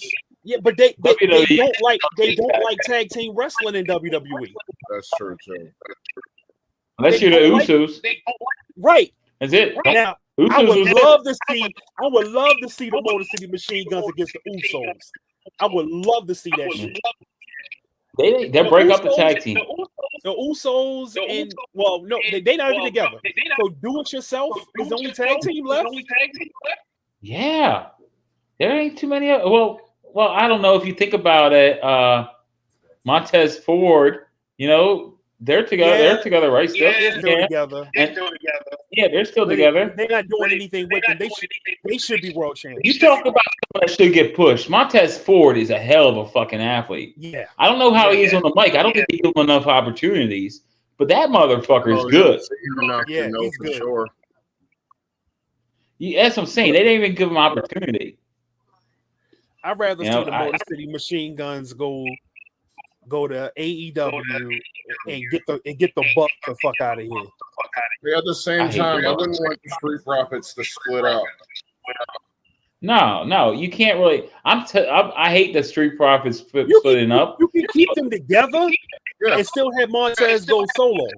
Yeah, same thing. Like the New Day. Yeah, I hate that Big E's not back and probably never gonna wrestle again. Yeah, he's probably done. Big E was my dude, man. Don't you dare be sour. Clap for the world famous multiple time match because I New Day is definitely on my top 10 faction list. They in my top 5. How can they not be? I did. Do you have one? Yeah, I finished it. I just need to do the video. Oh, wow. Damn, that's dope. Top 5 save my list. New Day actually was saving WWE for about a couple of years. They were up there. Well, Kofi Mania. Yeah, they were moving merchandise when Cena was the only real star there. They were making. That's why they never was bad guys. They were all well. They were when they first came. They started off as bad guys, but then, like I said, a good heel act, people love it. Yeah, and they became huge. They became huge. They were like the Black Freebirds. Basically, there you go. That's and you know what? They didn't break up. No, Kofi they're still together. As it should be, you know. Certain There's teams no should reason stay together. Who are they gonna push after they break up? Who would they push if they broke them up? Big E. You definitely he was still around, but Kofi was world champion. They hope he lost in the shuffle if they did anything. Man, the way Kofi's title reign ended with some bullshit. I was mad as hell. I'm gonna give y'all some homework. I'm gonna give y'all some homework. Look up all the WWE champions that were black, all the black WWE champions, and who beat them. Yeah, Brock Lesnar. This is true. Yeah, Brock Lesnar. Every single one. And he probably squished 3 of them. The only black world champion he ain't beat was Bianca Belair. There you go. That's because she wanted P for him. She didn't pee for him. Right. Brock Lesnar, a kinky motherfucker. I know Brock Lesnar itching to go over to AEW so he can take Swerve's title. Oh my God. Yeah. He's like, I gotta get that world champion. He go back in time in Baltimore and take out Ron Simmons behind the tree. Right.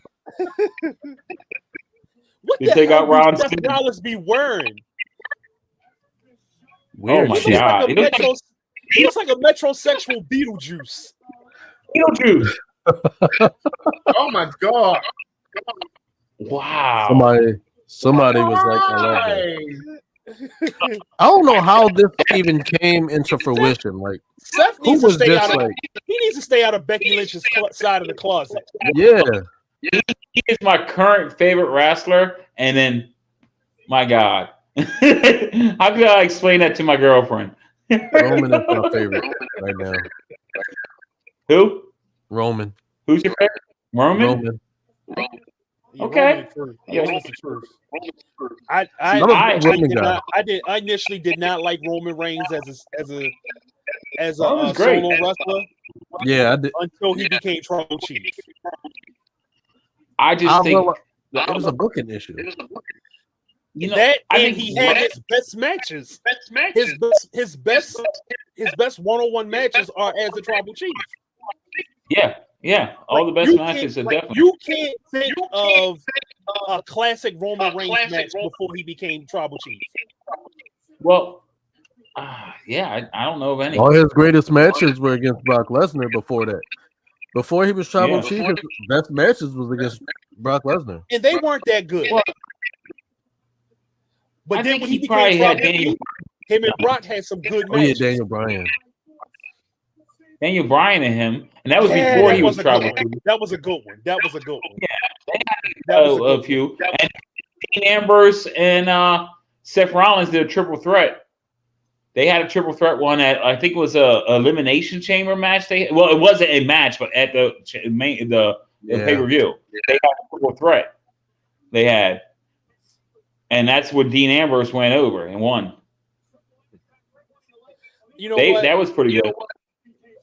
I always thought Dean was probably one of the better one of the in the Shield. Right. But no, it's not. It has and always will be Roman. See, here's my thing with Roman, okay? This is my problem with Roman. Roman has still not been over as a babyface yet, okay? Rollins been over as a heel and a babyface so far, okay? Yeah. He's been both, okay? Rollins is a better wrestler than both Dean Ambrose and Roman. He's better in the ring. Yeah. Okay? Yeah. That's why I like Rollins the most. He can do both. Again, we don't know what's going to happen with Roman when he comes back. What type of babyface is he going to be? Is he going to be Cena or is he going to be Stone Cold? We don't know. He has to be that one that I don't give a fuck. He has to be I don't give a fuck babyface. He needs to be the Tribal Chief. Yes, he has to be. He needs to be the Tribal Chief. That's his best character. He comes out tonight at SummerSlam. He's coming out a babyface tonight at SummerSlam. No matter what he does. Yeah. Even if he screws Cody, he's coming out a babyface. The fans are going to go nuts for him. Okay? Yep. After the Bloodline story ends, and it's going to end. After the Bloodline story ends, where does he go? What's next? Right? That's a good question. What's next? Rollins' biggest storyline was with the Shield, right? Rollins has been successful outside of the Shield. Okay? You know right now, even he's got to do it. You know what I think Roman needs to do after the Bloodline story is over with? He needs to be a Brock Lesnar, John Cena. He needs to go away and come back. Well, that's what he's gonna do. He's part-time. That is when Roman Reigns has always been his best. Go away, do movies. Go away, do a movie, and come back. Yeah. come back for a couple of months. The only one. Go away, do a movie. Like, at this point, I give you that. You need to be doing movies. You need to be doing movies at this point. And I love that, and I love that idea, and that's great for Roman. But I can't put him as my favorite when Rollins is here every week. Rollins is there every week. Yeah, because Rollins can't do anything else. He can do other things. He can do other things, but he doesn't want to do anything else. I don't see Rollins. Then again, you know what? I don't know. He probably could do act. If Batista could be an actor, I think anyone. He had a role in one of the Marvel things, like Brave New World. Good actor. Like if Batista can do it, any one of these guys can do it. Yeah, Batista had like very low. He had like very low. He had very low when he on camera. I just didn't feel like, even though they presented him as a star, I never felt like he was like The Rock, Cena. Like I never felt that. But the fact that he goes from that and can do movies, any one of these guys can do it. Yeah. And again, they're all acting anyway. They're stuntmen that act. Yeah. They act right on there. Yeah. This is they know what they gotta do. They know where to look in the camera. They know how to make the faces they need to make. They gotta read lines all the time. And when you're under Vince, you might as well be a stuntman school, basically. Like the training to be an actor. We teach you how to fall. We teach you how to fall and all that shit. Yeah. It's like stuntmen. Yeah. I basically taking college kids and putting them in the training to be This is not the Attitude Era, but there's more good wrestlers now than ever before. Out there. And it's because the in-ring product is definitely better. The matches are definitely better. But the characters are not better. The charisma's not better. The charisma's just gone. Well, the charisma's gone, but you also got to understand too. We've seen it all. That's true. We see LA Knight is Stone Cold and The Rock because we already saw it. You know, you get that idea, and it's all been out there. And then it's like the WWE will never have another Stone Cold or Rock. They don't want nobody that's bigger than the product. Oh yeah, and you also got to look at it too. We can still see Stone Cold and The Rock, right? When we were kids, we couldn't see the Gorgeous George during that time. You know, we couldn't really see that because the era before we didn't see until we got older. Maybe we would get like VCR tapes and stuff like that. But for a regular basis, we type in Busher, right? We can watch him. We can watch Cactus Jack. We can watch anything we want to watch right now. Right on the computer, okay? So the kids today can still see the Stone Cold and The Rock. So they got that comparison. We didn't know who Nature Boy Buddy Roger was. We didn't know that Ric Flair stole his whole character from that. You know? We didn't know that. And that's only because my grandparents found out that I was into wrestling like them. They gave me all their old wrestling books, wrestling magazines. There you go. So I can vouch for that shit. I saw that collection. Yeah, so I used to see. I used to read about all that shit. Like I'm telling you, it was a stack. It was a stack from the 70s, early 80s. It was a stack they gave me. Yeah, but again, you've seen it all. You are the minority when it comes down to that, right? The most of the people is all fresh in their face, and it's all on television now. And I know everybody in here remembers, because being in Baltimore back in the 80s, I know everybody in here remembers when it was WCW in the morning on I believe it was WBF channel 54. Yeah, it was WCW in the afternoon. And then in the afternoon, it was WWF on channel 45. Yeah. But during the week, you could watch World Class Wrestling on channel 50. You could watch Glow on channel 50. You could watch the USWA on channel 50. Like, if you could get channel 50 on your TV, you would watch wrestling all week. Man. Yeah, that was DC. Sometimes you had to mess with it. Yeah, that was a DC. But every night they had wrestling on a different organization on every night. Back when it was great. Back when it was still the territory area. Yeah, it was awesome. It was freaking the world. My first memory as a child is WrestleMania 3. That's my very first memory, is watching Macho Man and Ricky the Dragon Steamboat. I remember that match. I was sitting on the carpet next to my brother Gary, eating like M&Ms, watching it with my dad. That's my first memory.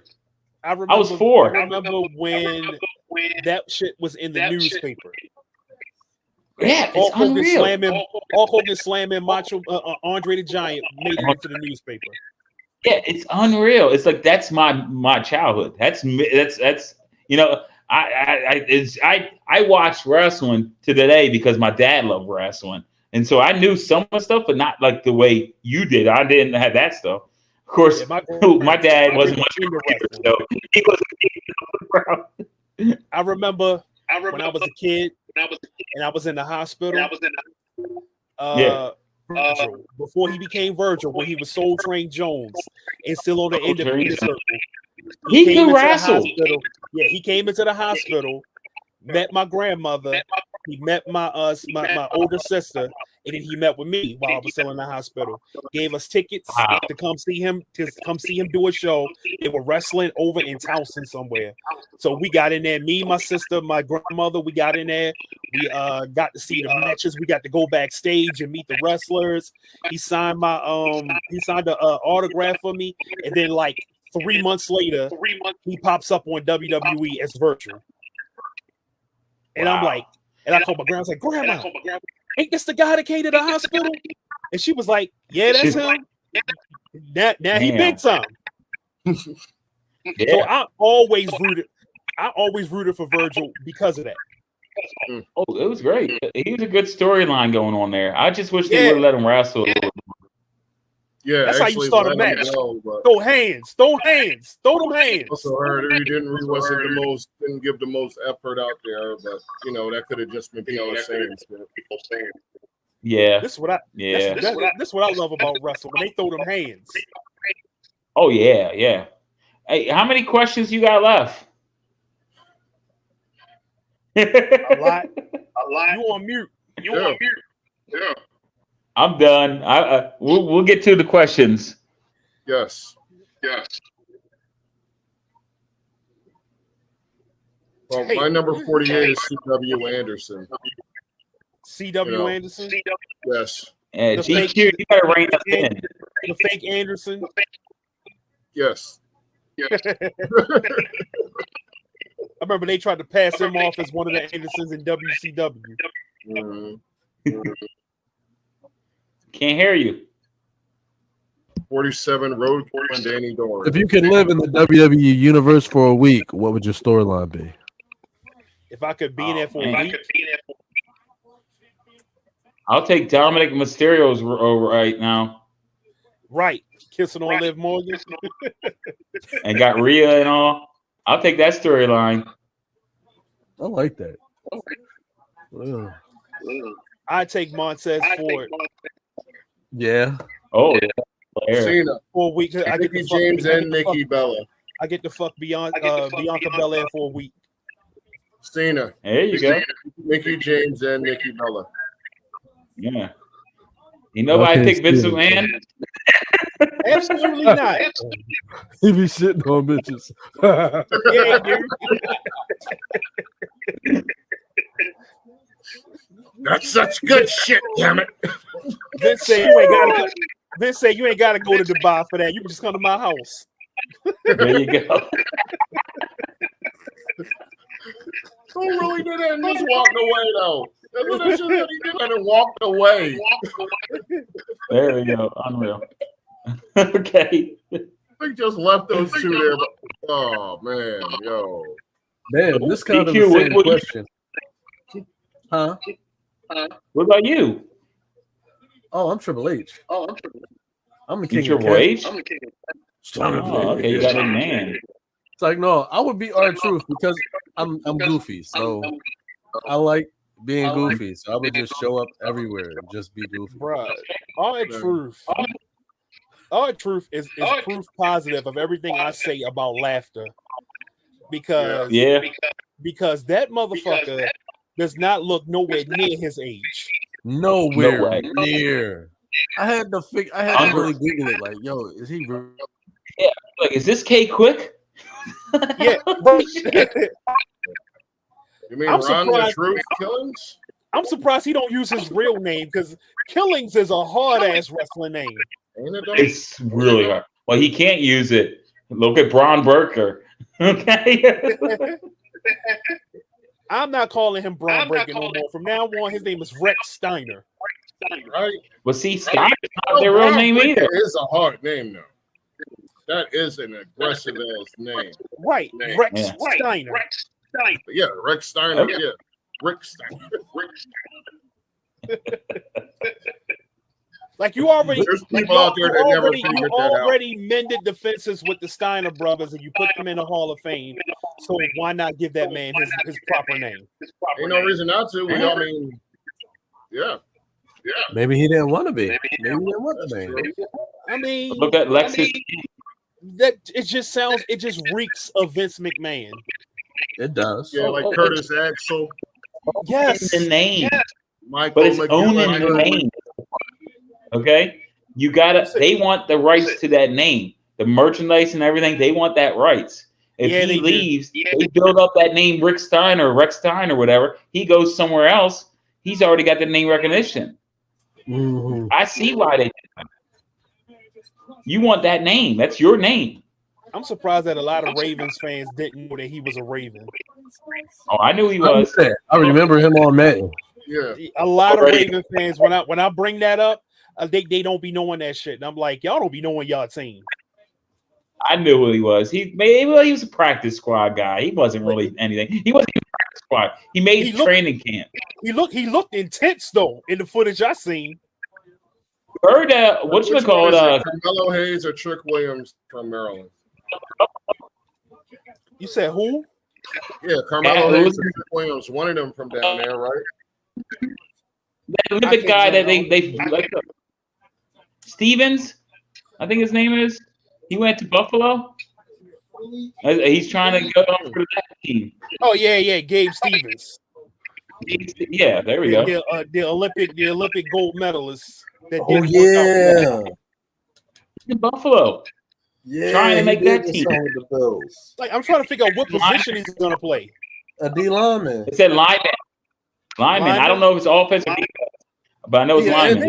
He's on edge. He got to be an edge rusher because he ain't big enough to be a defensive tackle. But wouldn't he be a linebacker? But like he can be a linebacker. But you know what? Don't professional wrestlers, amateur wrestlers make really good football players. Defensive end. Yeah, amateur wrestlers make really good football players. Okay. All right. We'll see what happens. Yeah. One of Tom Brady's offensive linemen for years beat Brock Lesnar in the NCAA championship. Yeah. Okay. All right. Well, that's one. You know how many NFL players are there? Hey, Ray Lewis used to wrestle. You could probably I bet he was, but what was Wisconsin lineman wrestle too? The offensive lineman for the Chiefs, Creed Humphreys, hell of a wrestler. Okay. Was a hell of a wrestler. All right. Like if I were to pick offensive linemen or defensive linemen, I would want guys that have wrestling backgrounds. Absolutely. I guess they got their hands. Boulevard was a wrestler. Boulevard was everything. He was a wrestler. He ran track, played football. Used to break baseball bats. Yeah. Used to. No, I'm 260. I ain't ran in years. At one point in time, Boulevard was the fastest dude in the hood at one point in time. I've seen him. I went to school with him. He knows. Yeah, he knows. We went to school together. He was in 8th grade when I was in 6th grade. Yeah, he was fast. Oh yeah. We not me personally, but the 6th graders ran after him one time in the yard. They went to tackle his ass, and he was the tallest motherfucker there, and everything else. It's hilarious. But no, we hung out for years in high school and middle school and stuff like that. That's what I know him from. Is the Francis Scott Key Middle. Yeah, you know how I used to go over the bridge. This is one of the kids I used to hang out with over the bridge. Okay. Yeah. I lived in Pigtown at one time. I lived on Pulaski Street. I beat Boulevard in the foot race one time. And it's only because I cheated. we were running. We were right side by side, and I took a step right in front of him. I cheated like a motherfucker. I thought you were gonna go. I said this is gonna be my time to beat this motherfucker. Not many did. I gotta say, not many people did. Oh, I was always the fat kid. I wasn't winning no race. I ain't racing nowhere. Yes, to the fridge. We used to get out there every day. We used to get out there every day and pretend we were athletes. Like during when the Olympics were on, like around this time of the year when the Olympics were on, every kid in the neighborhood, we all got together and we all just did our own Olympics. Yeah. Oh, did he basketball? We played everything around the way, man. Like just whatever the move, wherever it went, wherever the wind blew, we was out there doing something. We soccer. Okay. Tennis. I remember. Yeah. Played everything. Oh, that was sloppy. Next question. In that little dog park. Right, get it. Here go Garfield. Won his camera time. He won his camera time. Every time we do this, he got to get on camera. Hey, Garfield. Meow. All right. What's the next question? What's the most unexpected or funny wrestling-related thing you have ever seen? Period. The most funny, unexpected. Okay, when he jumped over, was it The Miz? And he tore his quad. I remember that. I'm going to give y'all something that I think maybe only Boulevard remembers this shit. It was a cruiserweight match in WCW, and it was boy. He I'm trying to remember who it was. I want to say it was Psychosis. Went to go hit a move, fell off rope, came back in the ring. The dude he was wrestling with put him in a submission hold and didn't even lock the submission hold all the way in, and boy tapped out so fast. I'm like, he just wanted to get this match over. Yeah, he was done. I remember some ECW pay-per-view. Yeah. Again, Vegas probably knows. Heisenberg, Kyle Shanahan probably knows. Beating up, was it like down in the ring? Yes, you know what I'm talking about. Yes. Who was it? Who was getting beat up? Was it Lance Storm getting beat up? Lance Storm was beating up Al Snow. That's what it was. And Al Snow, he asked Al Snow, he said, "What do you got for me? You said you got something for me. What do you got for me?" Al Snow, like, "I'll give you head. I'll give you head." No, he wasn't beating up Al Snow. Somebody was beating up somebody. Yeah. Somebody was beating up somebody. And then Al Snow came out. And the whole crowd just going crazy. Yes. That's funny. That's not funny.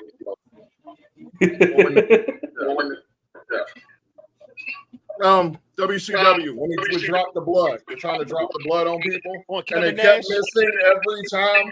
That was nice. Oh, that's a kid. Yeah, I knew that was going to happen. Oh, the kick out. You let that man take your jewelry, man. You gonna let him take your jewelry? Nah, that's your stuff, man. You can't allow this. Oh no, there we go. Oh. Right.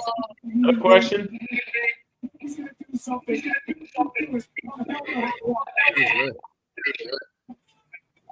He's all into it.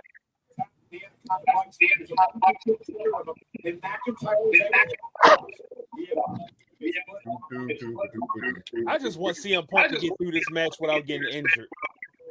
Oh, you saw Rollins put the bracelet on his wrist. Yeah, I saw that. I didn't know if anybody else peeped it. Punk sees him with that bracelet on there. Drew hits him behind, and then wins. And then Rollins and Seth go at it. Maybe Rollins trips over his dumbass pants. Is he going for the future shock DDT?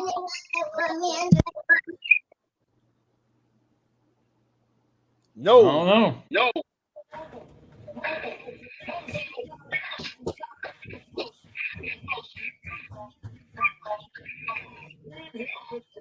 Next question. Why does Seth look like he's about to attack one of them? He might. What is the weirdest piece of WWE merchandise you've ever?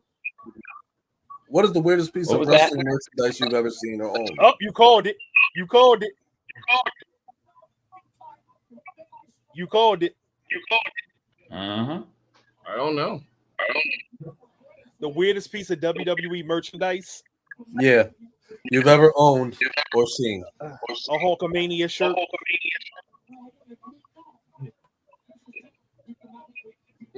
Hulkamania shirt. I've never owned anything like a little finger toy of one of the wrestlers. I don't know. And yeah, that's about it.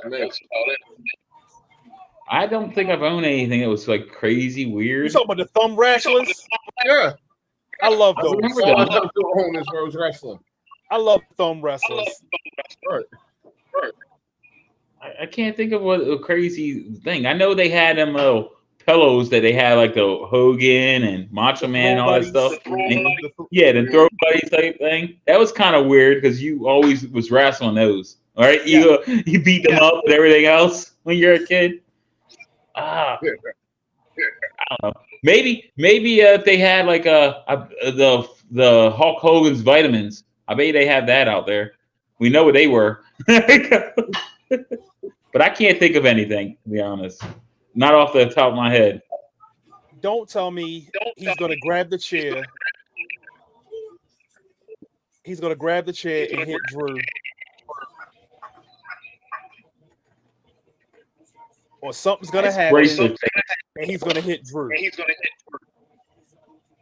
I'm mad about that bracelet thing. It's a fucking bracelet. It's not that big of a fucking deal. It says AJ and Larry. Yeah, it's AJ. She don't even go by AJ. Right. Oh, right. So it's stupid. It's something they added to the storyline. They didn't need to do that. I didn't like that, but I saw it coming. You and me both saw GQ that he had that. Mm-hmm. This way goes after the belt from Gunther after this. What the? Mitch! Hit him in the nuts. Are you okay? Oh. That's so stupid. Number 46. Moving to whatever ref got to run out there for that shit.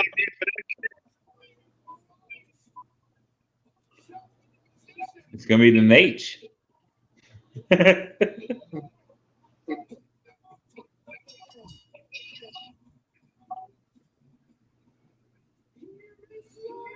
He's gonna fast count too, just so he can count.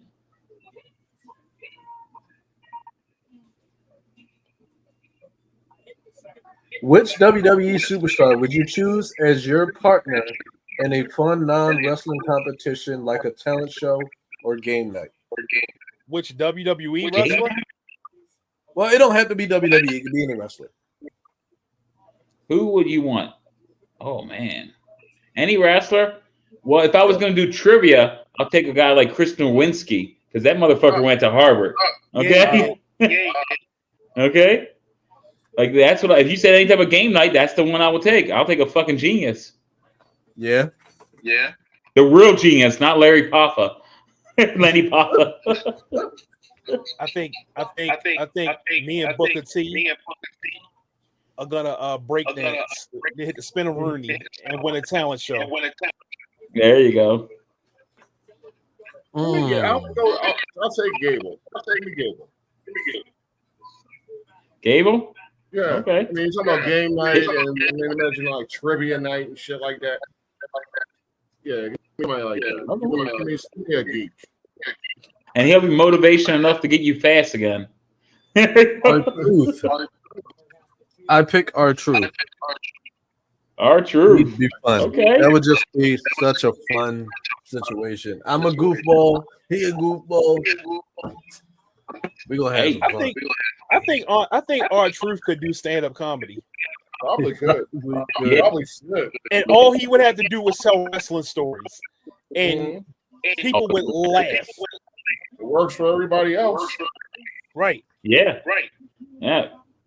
Like hell, the Undertaker to me is boring when he's talking, but you know, he's selling out. I was shocked when I heard his voice. I would love to see a stand-up comedian get in there and tell wrestling jokes, because that's such an untapped. That's an untapped area of stand-up right now. Mick Foley. Mick Foley does that a lot. Yeah, but he's not really a stand-up comedian. Yeah, but he tells stories in a joking way. He goes on tour and he tells stories about, you know, his days in wrestling. But I'm talking about like an actual stand-up. Like every topic in stand-up comedy has been done to fucking death.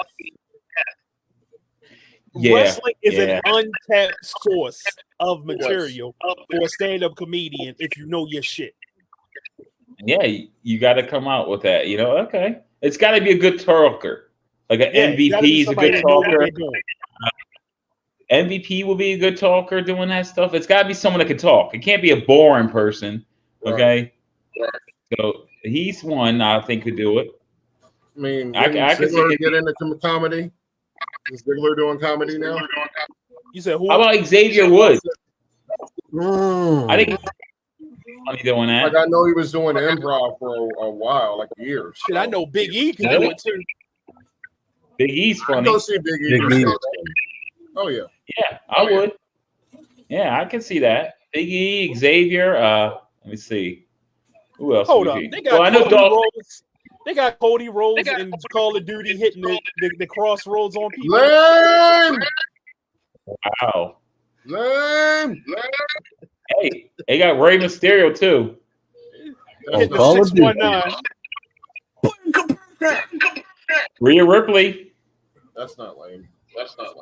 Renee Ripley. I just don't like Renee. Diarrhea Ripley. All right, looks like it's the Priest match now. You know, I just saw Priest in a Yankee shirt, so I hope he loses. Right. Be I more. think we all on the same side on that one. Everybody in here is pretty much fuck the Yankees. So of course they got the Undertaker in here when they call Priest the bisexual Undertaker. Mm-hmm. Oh, it's so wrong. Right? It's so wrong. I can't believe they're showing his. It's probably not. That's the hilarious part. Or it looks like he be at those parties. Yeah. He definitely be at those parties. He'll be all leathered up and their safe words and all that shit. A lot of grease around just in case. I just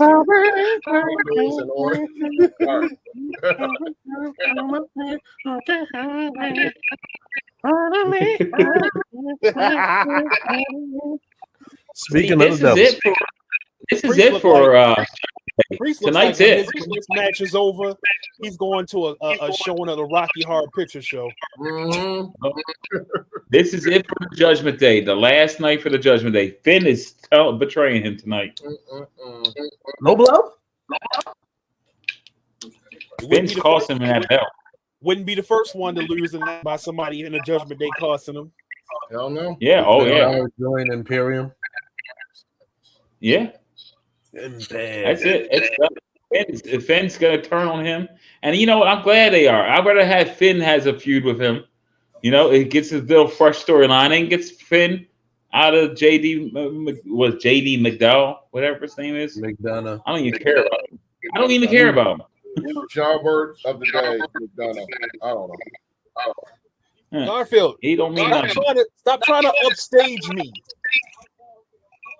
I'm all jacked up on. You think the cat's ass upstage you?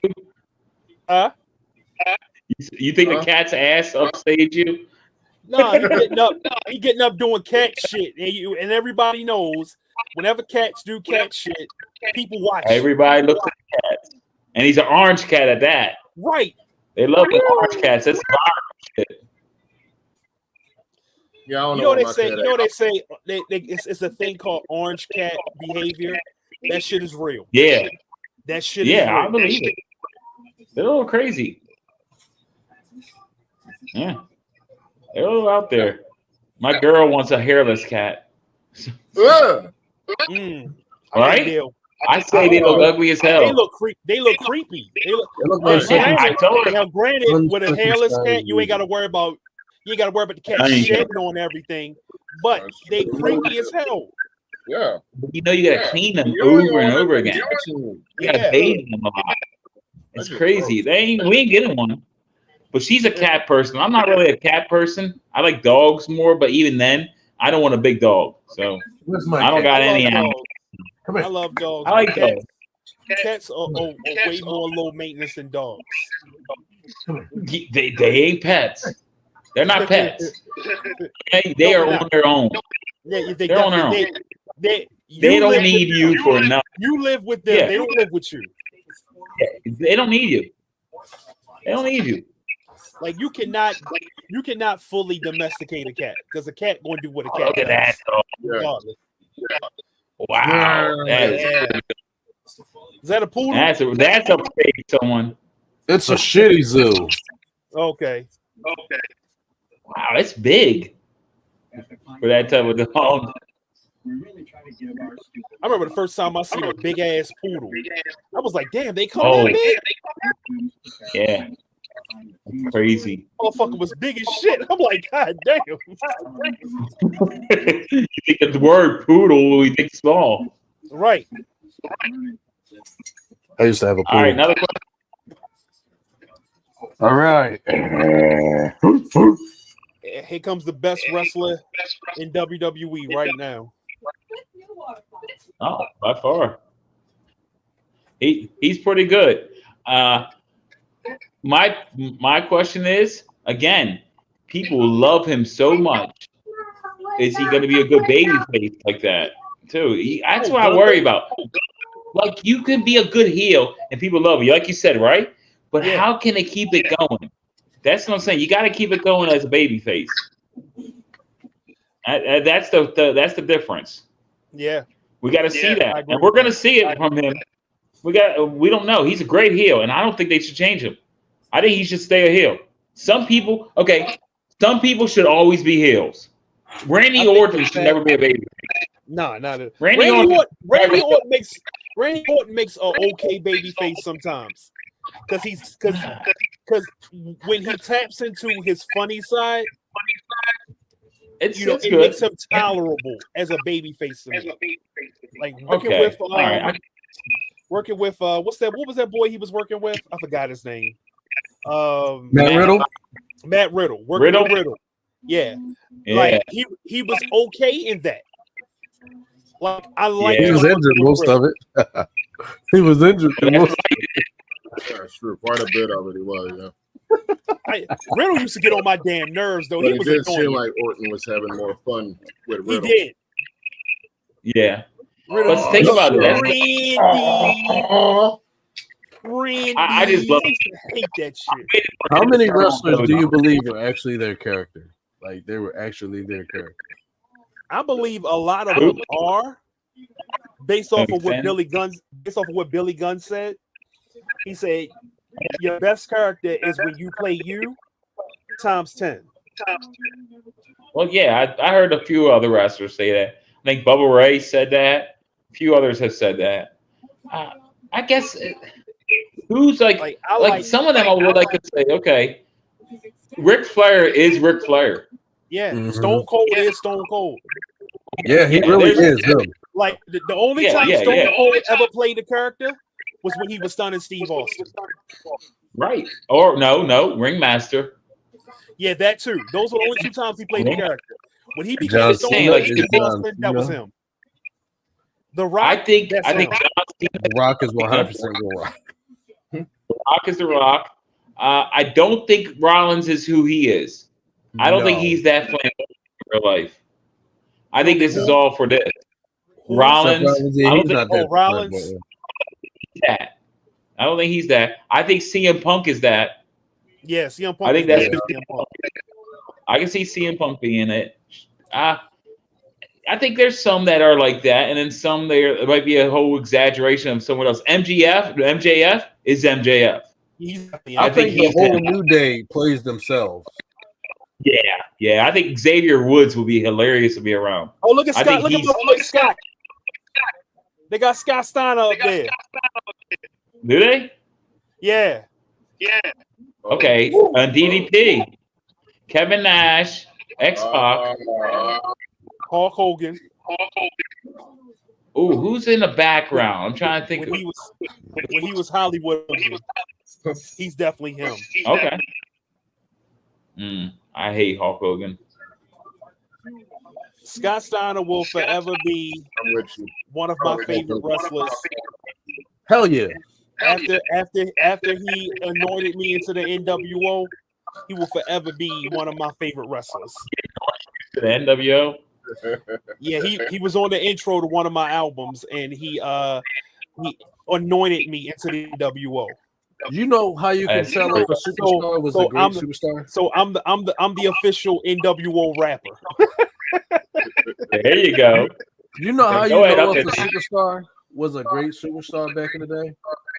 How? They got you in trouble in high school, or they got you in trouble in school. Oh yeah. Oh yeah. DX got us in trouble. DX got everybody in trouble. NWO got us in trouble. Yes.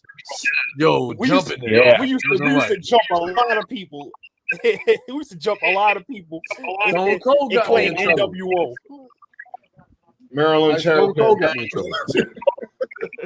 Well, you know what? Plotting on Guess who's getting right now? Randy Orton. Talking in third person with The Rock got me in trouble one day. I think Randy Orton today will get people in trouble. And the crowd goes now. I've done that before, but I don't know if it was. I don't know.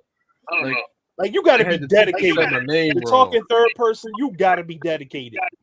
The teacher said my name wrong, and I was just like, "Nah, I don't know who you talking about." But blah blah blah blah. Damn. I would just say my name is GQ, and the teacher called me JQ, and I was like, I don't know nobody named JQ. I know somebody named GQ, and GQ don't like people. I said that. I wonder who did it first. Was it The Rock or Stacey Patton that did it first? Talking to first person? Definitely Stacey Patton did third person. Yeah, I feel like Stone Cold was Stone Cold before The Rock was The Rock. The Rock was The Rock. Yeah. The Rock was The Rock when he came back with Nation of Domination, started calling himself The Rock. When he got rid of the tassels. Stone Cold was first. It was that's the bottom line. Yeah, and then ECW. Yeah, well, you can go with RVD did it. They basically talking third person in a way too. I think he did a little bit of that, but he was probably after. I'm frozen. Let it go. Yeah. Let it go. That means I can say I've never seen that movie. That means I can eat snacks. Why Gunther look like somebody smacked his chest up? You're getting right before the match. He got chicken pox. Oh yeah, he's all. Well, he got bad. Yeah. He looks rough right there. GQ gone. Him and Jenny got bad. Oh man. Is Sheamus back yet? I haven't seen him in a minute. Yeah, kind of. He ain't Sheamus. I mean, he's losing on was it SmackDown? Is he on SmackDown? Yeah. Losing? I've never seen him recently. I don't know why. I didn't watch yesterday's SmackDown. I meant to watch it, but I was out. He may have been back, a month and a half, 2 months. Not very long. I keep up with all this wrestling. I keep up with on Bleacher Report. Bleacher Report. I like Bleacher Report. I go to Wrestling Inc. a lot. That's what I go on. I go to Wrestling Inc. And of course, my YouTube. I watch a lot of YouTube videos of wrestling to catch up. Yeah. On some of the stuff I missed. I'll be on WrestleMania. What Culture? Wall Culture is great. I love Wall Culture. I like Wrestling Bayous, and I like this guy named Brian Zane. Yeah, Wrestling Bayous. Do you watch the Hulk? I think I've seen the Hulk. Yeah, I watched wrestling. Go ahead. I fuck with the Hulk. Like his channel. He will do a deep dive, but make you laugh about it. Okay. All right. I like it. I'll check him out more tomorrow. I used to listen to raps. I think we need more American. We need more American wrestle content. Because them There's Brits a lot of Brits. Brits is fucking us own up. It. Yeah. Own it. Unreal. All these British and Scottish and everything else is unreal. Yeah. They fucking us up in wrestling content. A guy named Brian Zane is in Oregon. He was working with Ring of Honor. He does this show called Wrestling. Yeah, I watch that a lot. Yeah. I love that. Yeah. Wrestling with Regret. He's funny about it. Yeah, he comes up with his own characters and stuff like that too. Yeah. He does like the best Triple H. It's hilarious. I remember when I used to work at that Royal Farms over on West 40th, right down the street from TV Hill. All the Ring of Honor guys used to come in there. All of them. Come in there. And I met Jim Cornette at the Safeway. He's got from there. God, he's got it. Wrestling podcast. We walked around Safeway for a half hour talking about wrestling. Me and Jim Cornette. That's awesome. Like he loves wrestling that much. Oh, he's amazing. He's amazing. Yeah. And Brian Zane looks like him. It could be his son. Brian Zane, his son. Yeah. You know who else looked like Jim Cornette for a period of time? Jordan Grace. Jordan Grace. Okay. Yeah. Before Jordan Grace got buff, she looked like Jim Cornette. It was like good. I can see it. I liked her before she got buff. Before she turned into the WCW Renegade. Mm-hmm. Yeah. Muscles on muscles. I ain't against she buffer than her husband. That's crazy. That's right. Oh, right. And she bigger than him too. Jonathan Gresham. Damn. Yeah, he a lot on the short side. He's shorter than Rey Mysterio. Really? Yeah. Damn. Yes. No. Yes. And he ain't got no neck. Like how you short with no neck? Hilarious. All right, what's the next question? I don't know what GK's doing. All right. Well, he's doing, I guess I'll give you 45, Louis Spicolli. Louis Spicolli at 45? Mm-hmm. You fucking up. Louis Spicolli should be top 20. That ain't my list. It's up. That's the GOAT. That's the GOAT. Louis Spicolli. The Spicolli driver. Spicolli driver. Mm-hmm. Now they call it that, the FUAA, attitude adjustment. Yeah. Nope, it's the Spicolli driver. Okay. Great. All right, next question. Is he back? Yeah, he's back.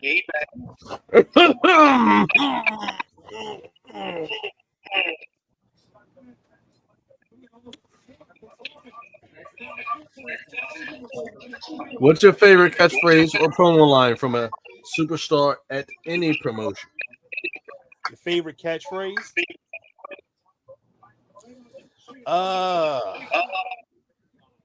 Too sweet. Too sweet. Okay. Bret Hart. The best there is, the best there was, the best there ever will be. I like that. He's telling you, ain't nobody better than me. My homeboy is a big Bret Hart fan. Love Bret Hart. I got a Hawaiian. Loves Bret Hart. I got a Hawaiian Bret Hart up and down. There you go. They bully the brain. You smell what the Rock is cooking. I was trying to think of any other one, but it kept coming back to that one. I feel like there's no better catchphrase, and I don't know. I feel like it's because it's something I would say. Okay. I feel like there ain't nothing better than walking into a room and saying, "Acknowledge me." Okay. I like acknowledge me. I like that shit. Yeah. It's one of the better catchphrases I've heard since the 90s. Yeah. Put it up there. I think it's actually it's in the top 10 of all time. Yeah. Don't say nothing. Just say acknowledge me. You got Ric Flair to be the man. You got to beat the man. That's huge. That's probably number one to me of all time. Ric Flair had so many catchphrases that are good. Whether you like it or whether you don't like it, it's the best thing going today. Right. You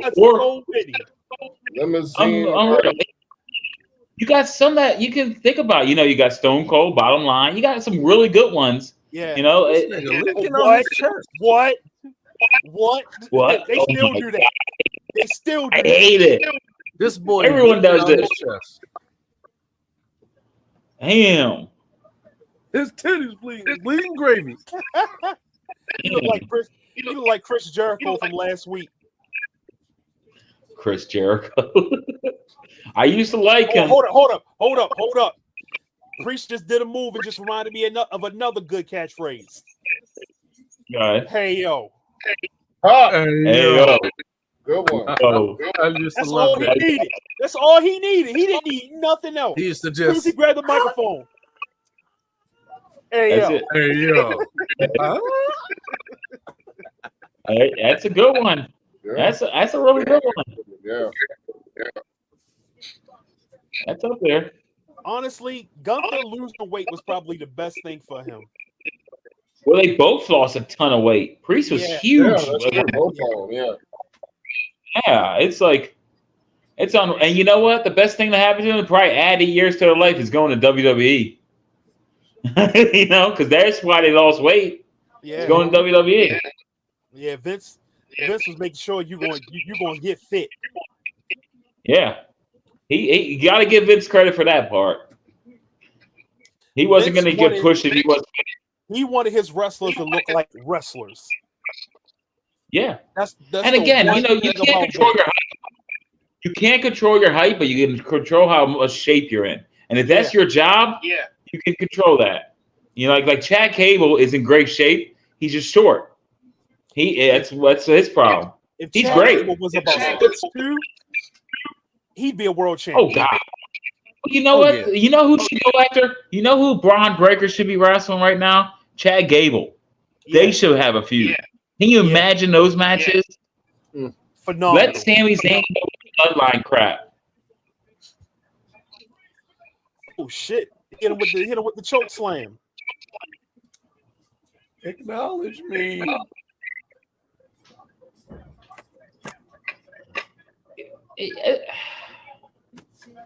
It's crazy. Like you look at them two and you think that Gunther's the older one. Right. But freaking Priest is like our age. Yeah. My age. We are old. We are. Priest is Diamond Dallas Page. Yeah, he does the DDP yoga. Man, you give him a chance. But then again, Batista was like that too. Batista came in old. Yeah, he did. He came in old. And so he's going to have a good 2-3 year run, and that's about it. I don't know. At the top. I don't know. Now they're wrestling in a damn near 60 years old. Batista did it smart though. He did it smart. He came in old, but was in great shape. Became a superstar, and got out and did movies. Yeah, he did it smart way. All right, another one. If you were given the chance to host a wrestling-themed party, what would be the main theme or gimmick of the party? Main theme or gimmick? NWO. Definitely NWO. Definitely NWO. Everybody got to wear black and white. Yeah, I'll go with NWO. Yeah, I think NWO takes it, especially that Wolfpack. Yeah. Yeah, Wolfpack was better than the regular NWO. No, I used to walk around school all day. Yo, bro. Nothing will be the original NWO before everybody got in that motherfucker. I think when they went with the Wolfpack, okay, they got Hogan out of it. That was the thing.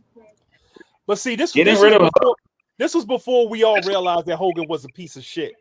Like, I was still a Hogan fan back then. I was still a fan fair enough. then. When Hogan dropped the leg drop on Macho Man, I was confused. Yeah. I didn't know. I was confused. Like, that was a great moment. You got a good point. At the time, it was NWO with Hogan. We all wanted Hogan. Okay, I got you. Okay, I'll give you that. Now, that was amazing. And look, you gave up. Hogan was the first man in history to wear Beijing in his beard. Oh, remember when he wore that toupee for that movie and he wore it to the wrestling match? The toupee he had on. Yeah. Oh my god, he wrestled a toupee. He gonna lose his belt, bro. Yeah, he's losing that belt. Yeah. And he should. He should lose the belt. It's time for the rise of belt. There's Finn. People get straight talk phones. Here's King Campion. Oh, look at that. So what is Priest gonna do? What is Finn gonna do?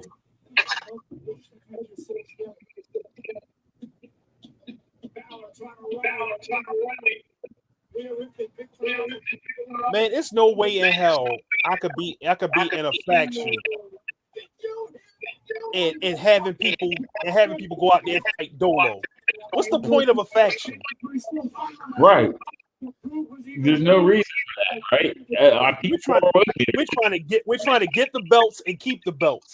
And the thing is, if you're in the Judgment Day, you're heels. You're bad people. Listen, if I'm in a faction, I'm weak. I'm coming in there and I'm strolling on everybody. Right? Yeah. All on it. Like, you got a title? You got a title, bro?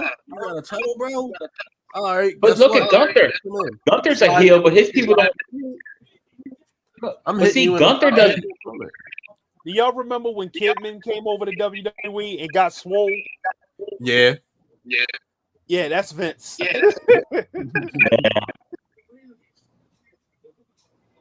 Yo, if they don't put a Band-Aid on this man, or get that man some Vaseline. Right. Oh shit. I felt that. Put the boot to his face. He said, "You are a piece of street trash." He was like, "I'm gonna go smoke me a cigarette." Oh, Priest hawking up. Wow. He taking off the corset, hawking up. Titties.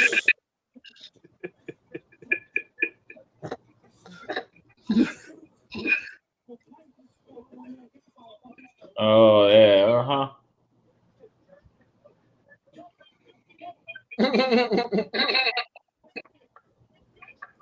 I know that was still weak. Somebody told Priest that he was Razor Ramon like, and he really went for that shit. Yeah.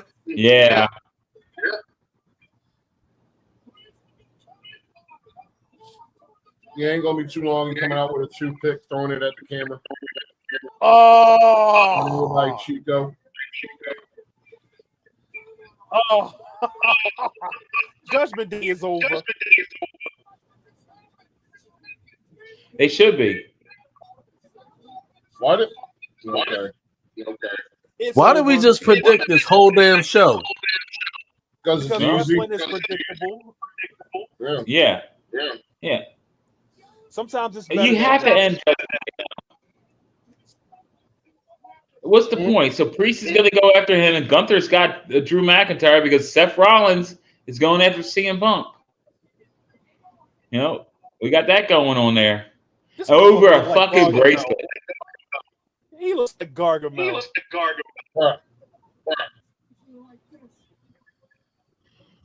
I love that he saw that. You know, like, go to sleep. Gargamel the character made no sense. He said Gargamel didn't make any sense. It made no sense to me. He hate the little blue smirks. Was trying to eat creatures raw. Like, trying to eat fucking creatures. That's all you're doing. Trying to eat these little blue people. What is your motivation here? Go outside. Right on the road. Go be around people.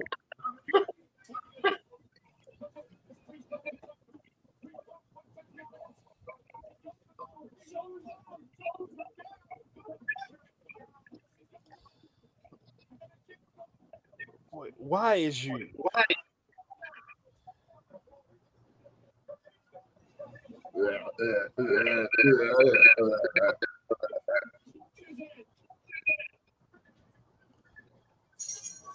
Number 44, 911.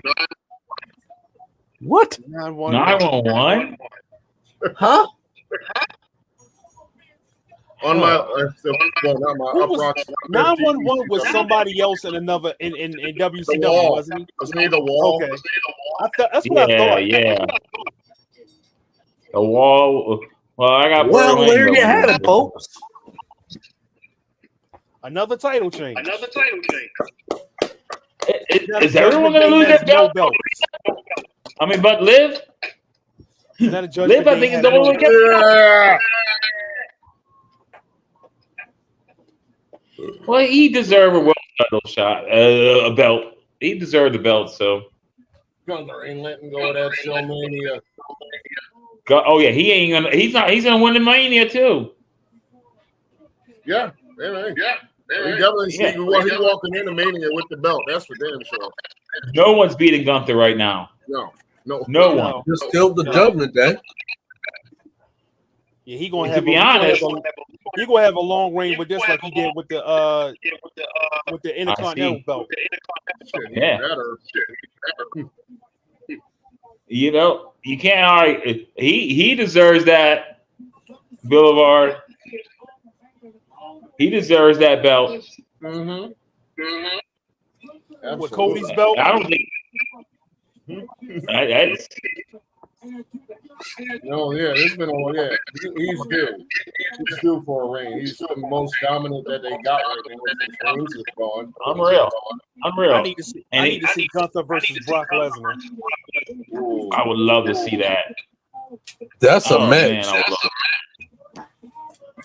Yeah, that'd be a great one. But it's gonna be Gunther and Drew again. That's gonna be nice. What does Big E call that? Meaty men slapping meat. Yeah.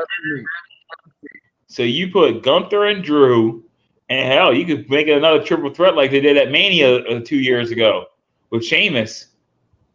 I would like to see that again. That was a hell of a match. But we'll see. I think he'll have a long reign. He's not gonna be a placeover for Drew, is he? No, that'll not be. Man. Drew versus Gunther. That's gonna be in Berlin. That's going to Berlin. That's gonna be great. Drew, yeah, he's definitely going to Berlin with Drew. Brother, your wife ugly. He told him to get out. Yeah, we can acknowledge him as the general. There you go. Arvon is champion.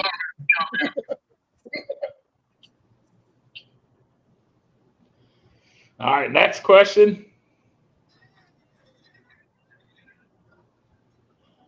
Not a word. I think you might have answered them all. We went through all those questions and still ramble on. What's the most outrageous wrestling gimmick you've ever seen? Most outrageous wrestling gimmick I've ever seen? I'm going to wait for y'all to answer. Disco Inferno. It's between Disco Inferno. It's between Disco Inferno and Fandango.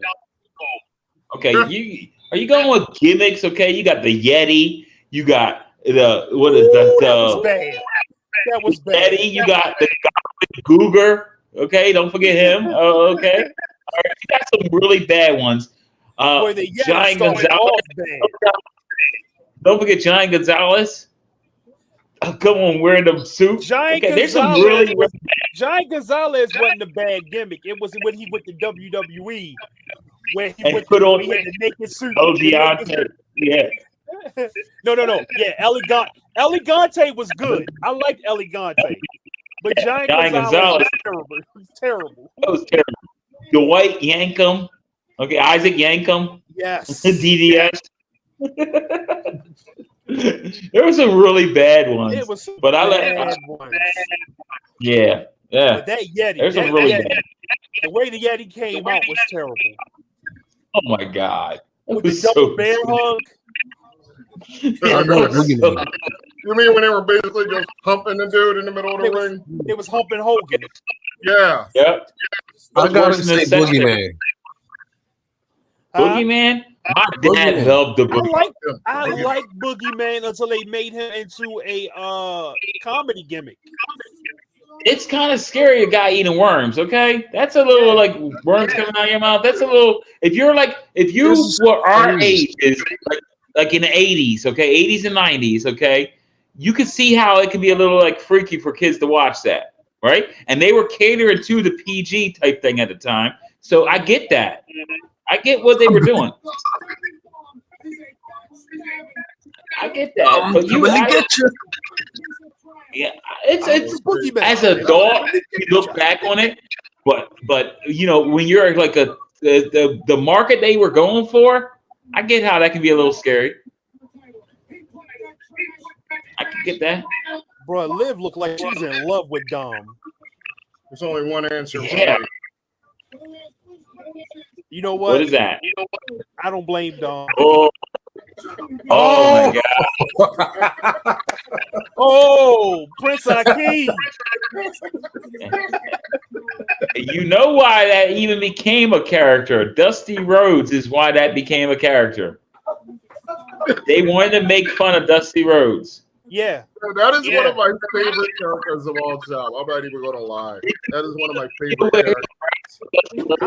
I was surprised that the one-man gang was able to pull that off. Yes. Oh my God. That was crazy. It cracks me up. Hey, are we saying you think he lived that character? Was that his true self? You know what's crazy? I actually like his name though. The one man gang. I like that name. Badass. Like I don't need a gang, boy. I'm the gang. Yeah. Tough name, one man gang. We'll say gang, bitch. Yeah. Gang. There was a dude on Twitter that used to roll with my squad, but he had a name that was similar to One Man Gang, but it was so pause-worthy. Oh no! Yeah. His name was One Nigga Deep.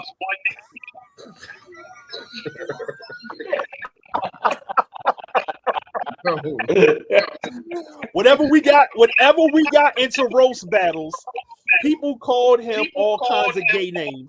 Oh man. Oh yeah, that would be bad. That's just like asking right then. Like I had three just immediately. So. Oh, look at these dudes. What do y'all think of La Parka? La Parka? The Parker? La Parka? The GOAT. He was okay. The Parker, he's the chairmaster. Yeah, the chairman of WCW. That was pretty funny. He went that shit. Do you remember? You remember when they started doing the vocals for him? I don't. And he would be saying all kind of crazy shit. Really? Yeah. I think that was one of Vince Russo's better gimmicks in WCW. Well, they probably did the vocals. He took that from WWE, what they did to Taka Michioka. Yeah, Kai time. But I think they had a black dude doing his vocals. Oh my God! Really? So they went heavy. He was talking all kind of jobs. Like Isaac, deep, right? Yeah, deep voice and everything. Hilarious, and it was hilarious because the shit they had him talking would get him in trouble, and he would be acting like he be taking the mic away, like I'm not saying this. I'm not saying this. It was hilarious. Like La Parka. That must have been the end of. Yeah, I probably missed that part yet. I gotta go. I'm sure I'm gonna be seeing it in a few weeks. You know, with the show I'm watching. He covers each week of wrestling from that Attitude Era.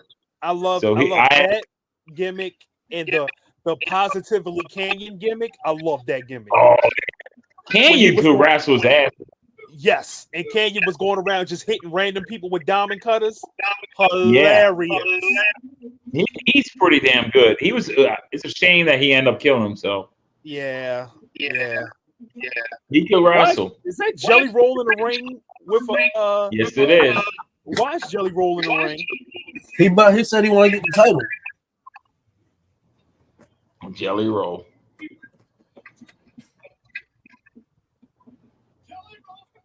Now, Austin Theory is someone that wishes Vince McMahon was still in charge. Right. Because Austin Theory was about to be world champion. Now he's a he was comedy and then it was it for him. He's just a commie. He's just a. You about to get body slammed by a dude that looked like he could be Jelly Roll. At first, I thought that was 3-minute warning in there. Yo, you know, he looks like one man gang. He do look like one man gang. Belly slash this nigga. Oh, he's about to do big man. 5-knuckle shuffle. The 5-knuckle body splash. Man, it's a shame Richard Simmons ain't alive. He could help him out.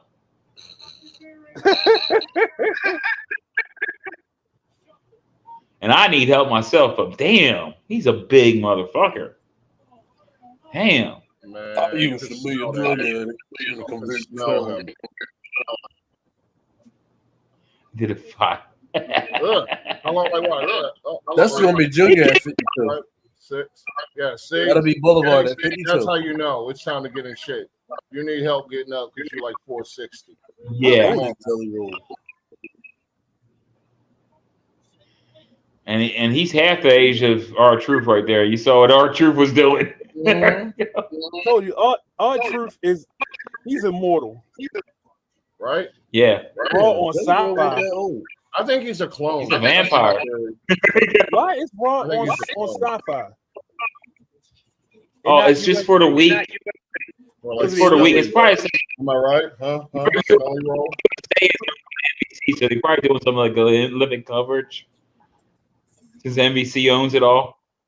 So that's what I'm thinking going on. I remember back in the day when Raw did not have a second home. So if that dog show came on, it was over. Yeah. They come on Tuesday really late. Like when the dog show, you know what? Some weeks I actually was happy that the dog show was on, so I could just watch the one program and not have to flip back and forth. Right. Well, you know, people made a decision. No, you flip back and forth. That's what you did. You just watch until we got to the point where we was taping it. We would tape one show, watch the other. Don't forget Nitro aired twice. Like they'll replay that thing back to back sometimes. Yeah, like, but I had to get up for school the next day. So yeah. I remember I would watch it afterwards. Like I wish Raw.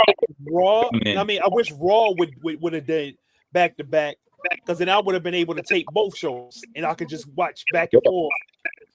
Yeah, and then you would have got what you missed in between. Yeah, right. Yeah. Hold up, we on the last match. And you on the last question too. Okay. So before we go into our last match, which WWE which wrestling, it's all promotions, all wrestling promotions. Which entrance music would you choose as your personal walk-up song? It doesn't have to be anybody's theme. You can pick any song. My personal walk-out song. If I'm a face, I'm walking out to Get Back by Ludacris. If I'm a heel, I'm walking out to You Know You're Right by Nirvana. Okay. Speaking of which, got on a Nirvana shirt. There you go.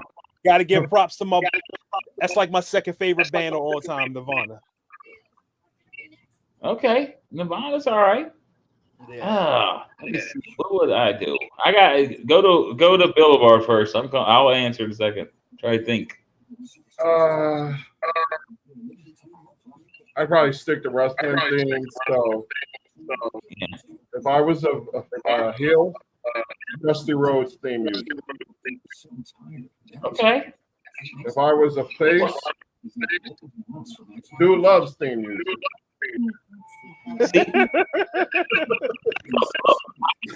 How about this? If I was a heel, I will come out to Stone Cold's music just because I'll come out to his music and they'll boo the shit out of me. Okay? Right? The counter glances and all that stuff. Right? That's a good heel. And as a baby face, let me go out to Shawn Michaels music, because look at me. All right? That ain't the character you want to see coming out like that. If I was a heel, my theme would be, and it has been my theme before on a wrestling game back in the day, my theme would be Still Ballin' by Tupac. Nice. I love Tupac. And if I was a face, and I had this song before on wrestling, my theme would be, if I was a face, my theme song would be Changed Man by Tupac. Okay. Yeah. Both from the same album. Yeah, man. Tupac of all time. I like Tupac. Nas will be number 2. I never really liked Biggie. I remember in middle school, everybody was singing the Biggie song, Hypnotize. And I'm like, I don't really like this. It's not really that great. I was always a Tupac fan above. And Nas, those are my 2 favorites of all time. Biggie said some suspect stuff on his music. He did. But I don't know if his shit, the suspect shit he said, was as bad as DMX. DMX had a lot of questions. Yeah. DMX was something else. He was always violating somebody. Yeah. Yeah. He Hashtag never forget. Well, it wouldn't surprise me if shit came out about DMX. Look what's going. If he was still alive, it wouldn't be surprising. I don't want nothing coming out by DMX. Let the dead stay dead and let them, respect the dead. Well, it sucks. It sucks after they die, but you know what? The victims should know. Should we be able to be? Well, I mean, if he was violating people like that, then cool. Yeah. What I'm saying? Yeah. Let the victim speak. But if he just, if DMX was just gay, that don't matter. Let that die with him. Let that die with him. If you're be able to stay in the process. People love to try to try to prove a person's sexuality after they die. It's like, oh, you know, this person was with this person, and who cares? They doing Uncle Phil. They doing that shit with Uncle Phil, saying he was with he did. Come on, dead. He's dead. Let that man rest. Yeah, that's not right. And who cares if he was?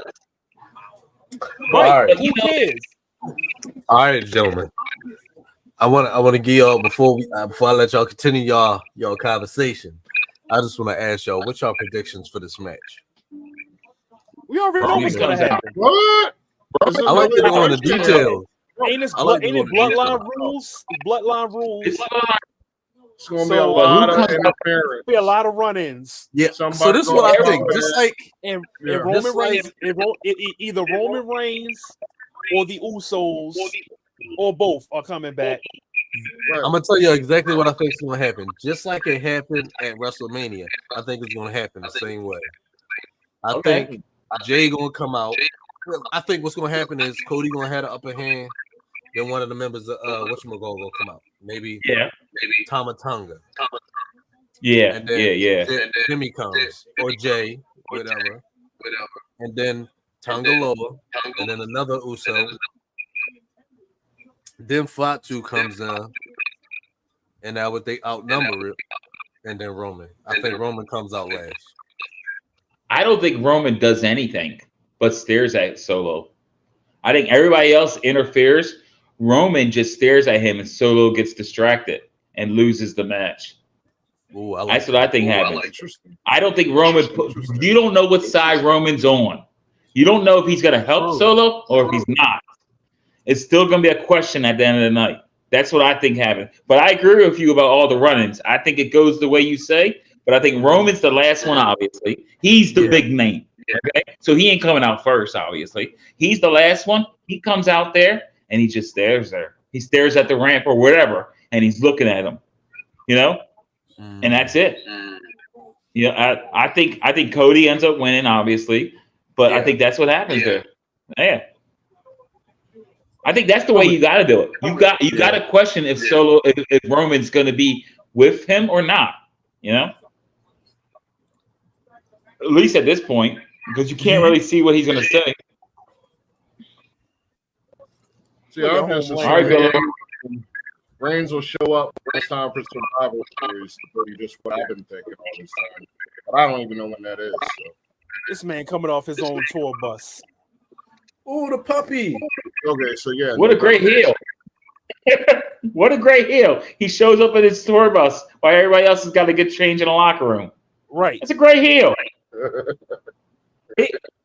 He's a heel without being a heel. You want some Weasley American vodka, guys? I love vodka. That's a free dog. Yeah, me too. Yeah. Well, I can't have it though. That's kind of dog I would love to have that. Is he gonna walk out to the ring? He's gonna shit. Oh, man. Who does he think he is? Davey Boy Smith? Then they're gonna name him Vince. Shut up, Garfield. Hey, Davey Boy Smith, SummerSlam. That was a big deal. SummerSlam. That's what this is. SummerSlam. One of the greatest matches ever. The guy was high. Who was that their dog got eaten? They fed him their dog. Al Snow. Al Snow and Boss Man. Big Boss Man fed Al Snow his dog. Al Snow his dog. Yeah. And then they had a dog match in like 2 cages, right? A kettle match. Oh shit, Arn Anderson. Arn Anderson. He got his gun? Of course he got his gun. I can't believe he's there. He had a big issue with I pulled fucking. out the Glock and I put it to his head. God damn, that's one of the best moments in the history. That's AEW right there. There we go. That sums up AEW. Cody Khan wasn't scared then. There we go. In a lot of ways, AEW lost some of their way when Cody left. They lost a big thing. He was the face. Could you imagine if Cody and CM Punk would have had a feud in AEW?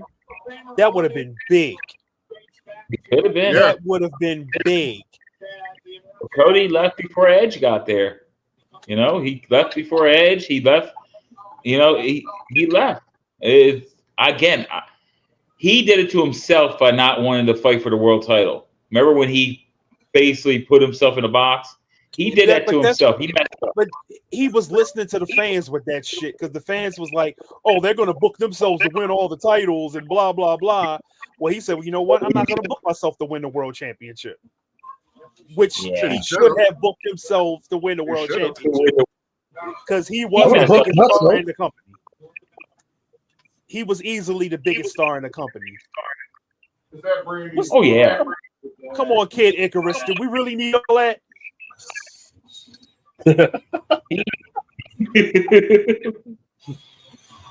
My God, they got to spend 20 minutes to get him in the fucking ring.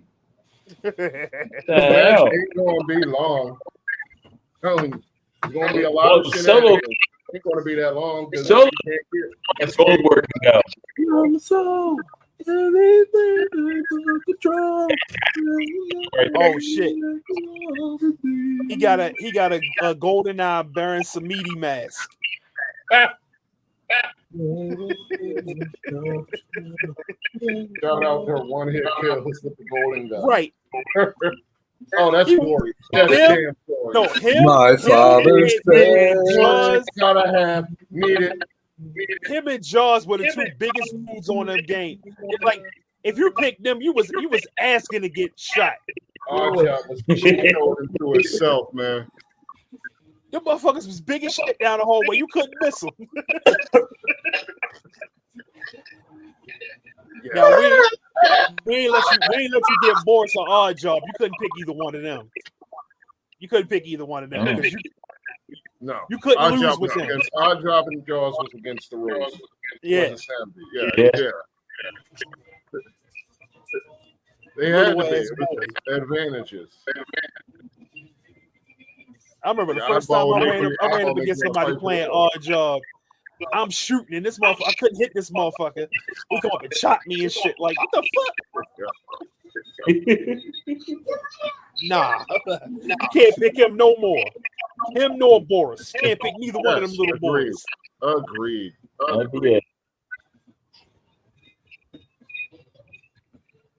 I don't know. Yeah, they made that available on Xbox a while back.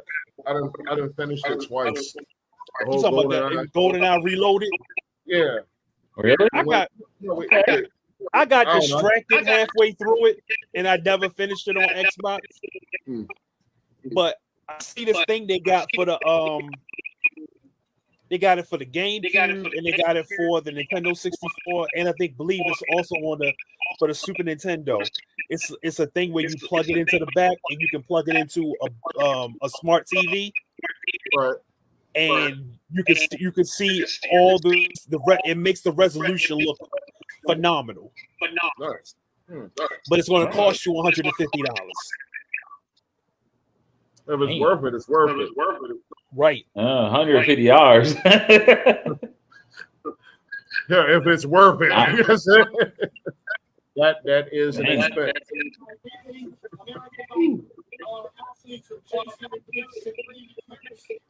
I just don't even know what's the deal with Solo. I shouldn't even hate him. I just hate him. I hate him. I hate him the way Bill Burr hates Cody. Members showed up. I don't care about Solo as much. Like, for the longest time, Solo was basically China, just stood there like this. Yeah. No personality, no nothing. Yeah. And now, like, I don't care. I don't care for Solo out of the bloodline. It's the other ones I'm more interested in. They're more interested. Yeah, Jacob Fatu is a monster. Yeah. That motherfucker. There's the one that needs to be getting pushed skyrocketed.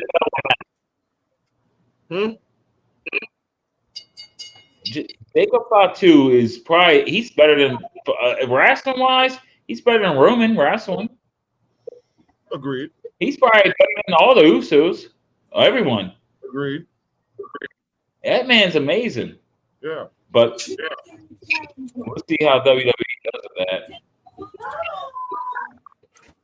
If they paying attention, they know who to put their money behind. Right. That's crazy. We ain't never did this before, Boulevard. What that is? We never had this many viewers on one at one, like I know. views in the day. I know. How many's on there? We're pushing 500 right now. Nice. Wow. Yeah. Awesome. Yeah. Okay. It's that cat. It is. It's definitely Garfield. I'm gonna just say this: we've had a tremendous week. Awesome. Mm-hmm. It's been a good week for us. I'm gonna do the math just for the. We got grateful as hell to everybody who keeps trying to follow us and support us. Appreciate it. Yes, indeed. Thank you. That's all that hard work. I told y'all to keep. I told y'all to keep with it. It was going to pay off. Yeah. I mean, it's on the way up. It's on the upswing. I try to pay attention as much as I can. Yeah, we appreciate that too. So y'all want to know what the numbers were this week? I've seen you're welcome to come back anytime too. Start a YouTube channel and it don't pop how they want it to pop early, and they get frustrated, they quit. You know what I'm saying? And they'll have good content, but they'll get frustrated, they'll quit. I told them, I said, bro, don't quit. Don't quit. Like, you guys have phenomenal content.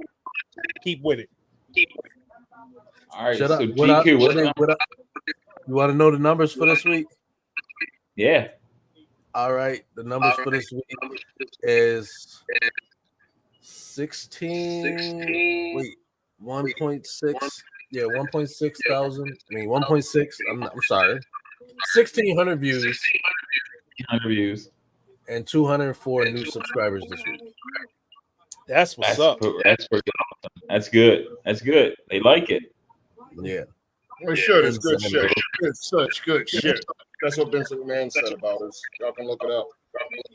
Yeah. Grab that breast. In the last 48 hours, though, this is the craziness. In the last 48 hours, I'm gonna give you that because that's what's fucking me up. Last 48 hours, we had 1,400 views. Wow. Oh. Yeah, Wayne, at least come back for the wrestling shows and not the other ones. I'll do a football if I can do it. It depends on what's going on, you know. But I'll definitely try to get them wrestling. You know my schedule. I sent it to you for all this. So I think you got it for the whole year, so you know what my days I'm working. I work 12-hour days, so I'm working all day long, but I get 4 days on and 4 days off. So that's how it works. Ain't that a lovely schedule? That's the best. It's good. Days off change. I had a schedule like that last year. The only reason why I changed that schedule was because I don't have to go into the office now. I can work from home for the next year. That's a good thing. That's the only reason why I changed my schedule. But I love that. I love that 4 on 3 off. I love that shit. Well, I get 4 off. I work 4 on and 4 off. Yeah, I would love to have that 4 on and 4 off. Yes. Yep, I get basically like I go back to work Tuesday, and then I got to work Tuesday through Friday. Tuesday off, Saturday, Sunday, Monday, Tuesday, and it changes like that. So each day I go back a different day, and it starts over. So it's 4 on, 4 off that way. So I'm off. So next week I'll be off on a Tuesday. This week I go back on a Tuesday. So it goes like that. You know, it's pretty good. I like it. I just signed up for a promotion on my job. Hopefully I get that shit. If I get it, my schedule was changing again.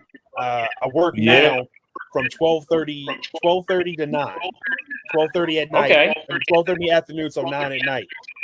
If I get this new position, I'll be going back to working 8 in the morning till 5.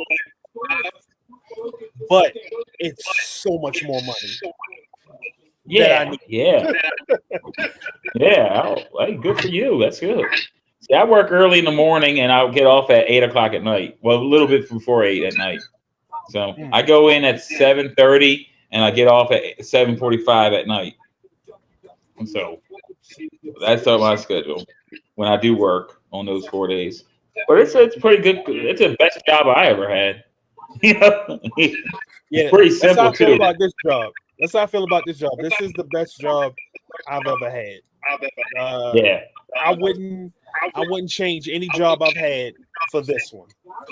But I'm getting burnt out. I'm getting burnt out. I've been here 3 years and I'm getting burnt out. Like I work insurance, car insurance. Okay. So if you ever got into an accident with somebody from State Farm, you probably had to talk to me. There you go. Yeah. State Farm. Yeah, State Farm. AKA like a good neighbor, I'm not coming. AKA Patrick Mahomes' insurance. Yeah. I hate that guy. Mahomes I hate that guy. I hate Mahomes. I think everybody on this podcast has a reason to hate Mahomes. Oh, yeah. I had a problem with Kelsey in the playoffs, okay? That's who I hated. Kelsey and his family. I hate his family. What he did to Tucker pissed me off in that AFC Championship game. When he kicked that football out the way and threw his helmet right before the game started. That was trash. Kelsey was bullying that game. That bothered me more than anything. And again, we couldn't stop Kelsey in the first half. We were good in the second half. We couldn't stop in the first half. I hate the fact we were the better team. Games, when it comes to big games, the referees seem to not know how to call holding on the Chiefs. Yeah. Well, it not only was holding that pick in the end zone, he pushed off. He pushed likely to the ground, and then caught the ball for the interception. You pushed the receiver to the ground, and that was some BS. I thought they were going to throw a flag on that, but no. Yeah. They weren't gonna. They ain't gonna. You're not gonna get calls against Chiefs. It's not gonna happen. You're not. No. So that's our hurdle. You just gotta, in order to beat the Chiefs in the playoffs, you gotta play a flawless game, and it sucks to say that, but you gotta play flawless. And the refs ain't giving you shit. Nah, not at all. Not at all. You got to play perfect. You got to play perfect football for 3 hours. Yeah, and you can't do it. You can't. The thing is, look, Mahomes is going to get. It's the Brady area, right? Basically for Mahomes. Okay, they're going to get their rings. They're going to keep getting their rings. If we can get one ring out of that, I'll be happy. Okay, out of Lamar. That's how I feel. I'll be happy with the ring out of Lamar. I just want one more ring. Get that 6. Yeah, I just want to get that 6, and then I'm happy. I want to be able to go to a parade. I just want to. You know what I want to do? Well, I went to a couple parades with the Ravens, but I would like to go. I was too young when my team won our rings. Look, before the Ravens came to the town, I was San Fran's fan. I was a fan of San Fran because of Steve Young. He was a left-handed quarterback, and I'm left-handed, and I hated Dallas. So I rooted hard for San Fran. I still root for San Fran, but Ravens are my team. I don't think you can have two teams. I'm all on for the Ravens. I'm all for the Ravens. But I'd be like, I wouldn't be upset if San Fran got a ring. I wouldn't be upset if the Eagles got a ring. Okay? That wouldn't bother me. As long as they're not playing the Ravens. Okay? That's my home. That's my team. But that's all I want Lamar to get a ring so they can shut up these haters. That's what I want more than anything. For Lamar. We got Ravens are gonna be a playoff contender no matter what. He needs that ring in this era. That's how I feel about Purdy. Yeah, Purdy. I want Purdy. He's still young. I want him to win a ring and a Super Bowl MVP. So all these goofball motherfuckers can shut the fuck up. Even though I know they're not, because sports blogging and sports journalism today is all about. It's not about saying the right shit. It's about saying the shit to get clicks. Oh yeah. Look at Skip Bayless. Yeah. Skip Bayless is awful. Skip was the one that kicked it all off. Everybody saw how successful Skip got, and they said, you know what? And they all Let me copy that format. Yeah, and I'm sick and tired of Nick Wright. Oh He's my God, worst. He is the worst. I can't stand Nick Wright. I saw. Oh. You know who else is terrible? Orlovsky. Orlovsky, Dan Orlovsky. The man stepped in the back of the end zone. He had a top 5 quarterback list today that came out. Oh, go ahead. He had Kirk Cousins in the top 5, but he ain't have Jalen Hurts. How is Kirk Cousins in the top 5? In any, even in the NFC. Yeah, it was. He's not even in the top 5. It was top 5. Kylo Ren. There's no the best in his position. They had Kirk Cousins, but Jalen Hurts wasn't on the list. Neither was, and Dak wasn't on the list either.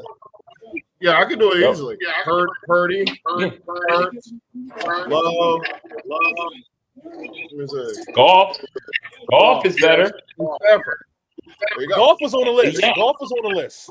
Okay. Stafford's better. You got that. Stafford was number 1.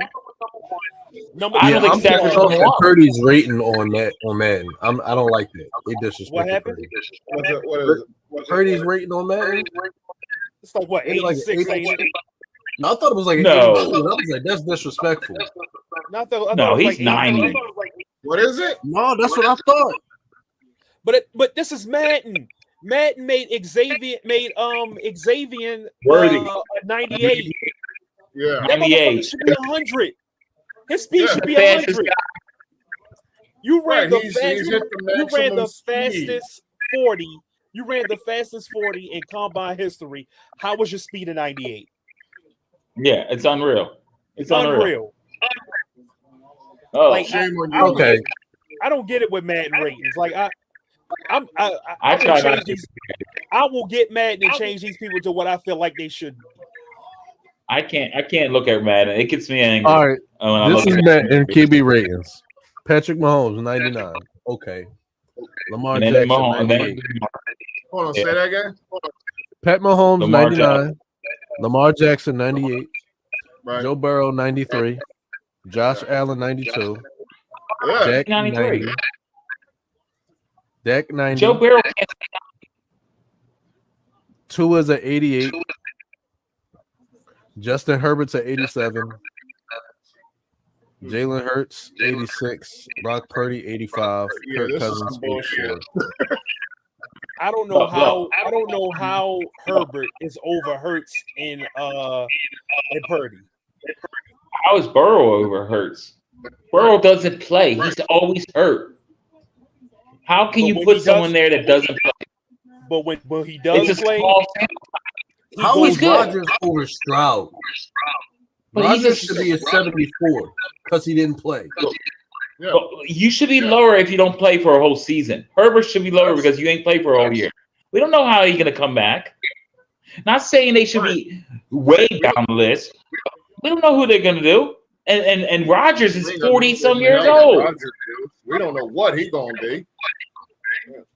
I don't get it. I hope Rodgers is terrible week 1. Right. I hope he is too. I hope, and him being in New York of all places, if he's terrible week 1, they're gonna boo the shit out of him in that stadium. I hope so. And I hope he gets that Marino arm, like Marino in his last season. What about Peyton Manning? Peyton Manning's arm, or Drew Brees? Shot. Manning's arm was done. Brees' arm was done at that time. Yes. I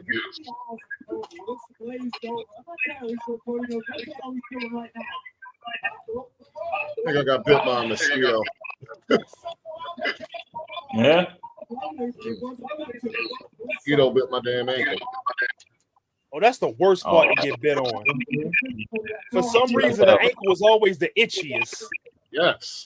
Crashing for a good 15 minutes over here. Like your ankle or in between your fingers, like in between your they sting you there. Oh my God. I hate when they get the knuckle. Yes.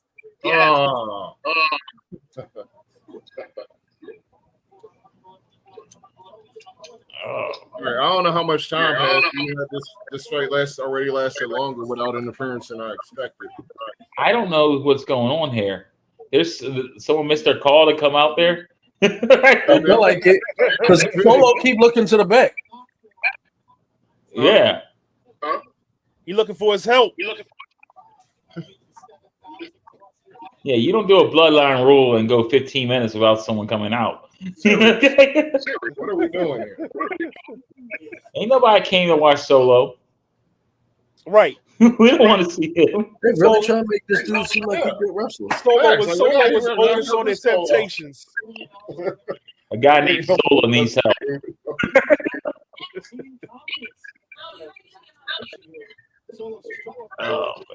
Cody stole it. He just can't. He's not that 42, good. Simon Diamond. Simon Diamond. Let me tell you about Simon Diamond. Go ahead. Okay, so I used to do a thing called e-fetting on Yahoo back in, I want to say around like 2004-ish. Okay. I created a character because for those that don't know what e-fetting is what it sounds like. Like you create a character, you write up promos and shit, and then you have fantasy matches. Okay. So I created a character named Frederick Ainsworth. He was supposed to be like a snobby rich kid, and I used Simon Diamond as his picture. Nice. Okay. Keep in mind, this was around 2004. Do you know what Frederick Ainsworth's catchphrase was? And I can go through the emails and show y'all this. That I'm not making this up. You know what what Frederick Ainsworth's catchphrase was? What? No. I'm better than you, and I know it. Ha! Nice. That is a good one. That is a good one. Yeah. So imagine my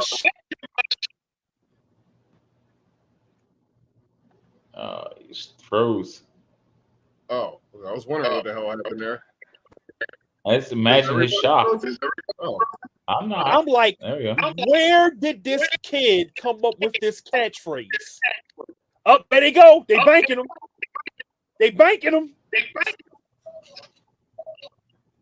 Bank him. I ain't hear that word banking forever.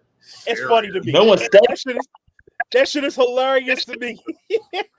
It's so crazy. I ain't hear that since I was a teenager. Damn. When you sit back and think about Baltimore slang words, some of that shit is hilarious. Hard and banging. I never even think about that. That didn't even cross my mind in like 20 years. Damn. Yeah, we all know. That's the problem. Yeah. It's been forever. When will the bloodline figure it out? What's with the iPad? Does it win? Please no. Solo can't win this. Not like that. Oh, KO's coming out. You got KO, Randy Orton. Yeah. I remember when So I met him, he was Kevin Steen. I met him. He came into my store. The Briscoes came into my store. That's awesome. Judge Joe. What was the judge name? Judge Joe. Joe Brown. No. The guy from ECW. Oh. Mathis? No, he's from ECW. I can't think of the name. He was the one that was trying to get me. He was trying to get me into helping them with thanks. Yeah. He was trying to get me into helping Ring of Honor with some music. Get away. So my prediction's not going anywhere where I thought it would. Thanks. Yeah, Judge Joe. Because he had the same name, but he was doing behind the scenes shit.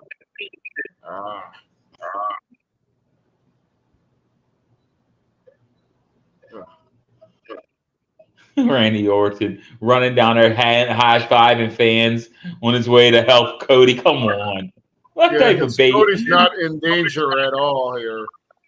I really got to get Judge Jeff Jones. That was his name.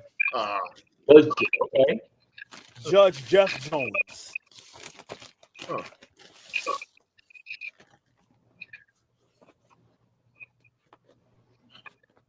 One at a time, please.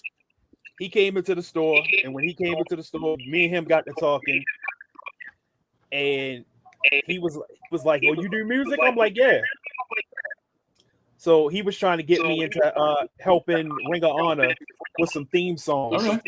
It just never worked out. Right. But I appreciate him for that, though, for at least trying. Right. Yeah. Right.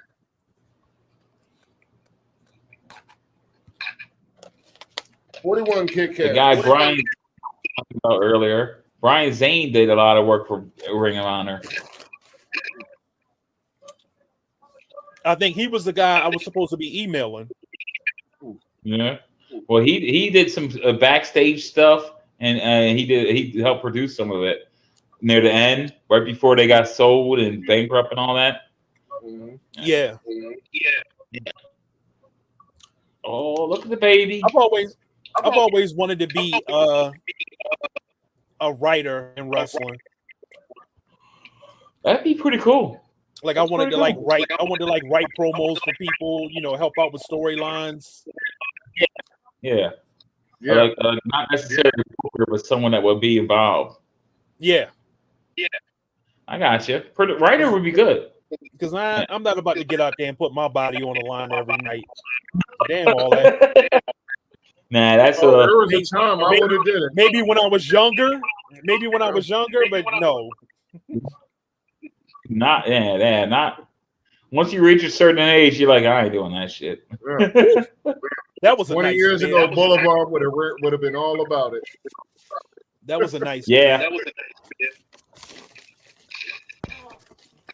Oh, 30 years ago. I mean, 10 years ago, I'd have did it.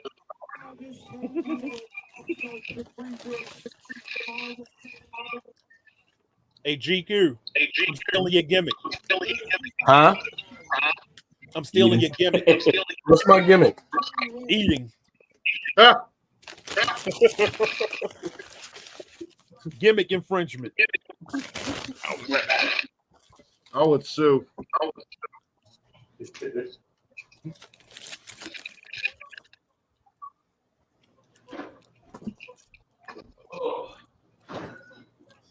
And now Garfield got the zooms.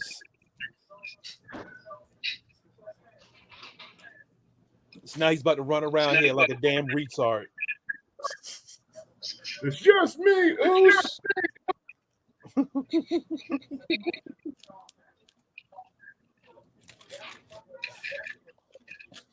Oh.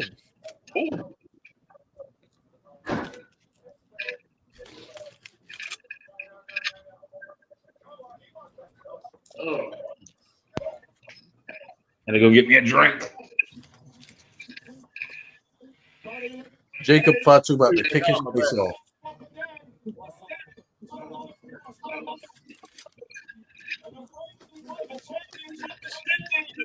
What was that scream, by the way?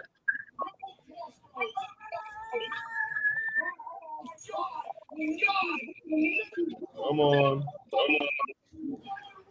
Okay. Well, we'll see. We're not going to end this match. We can't be serious.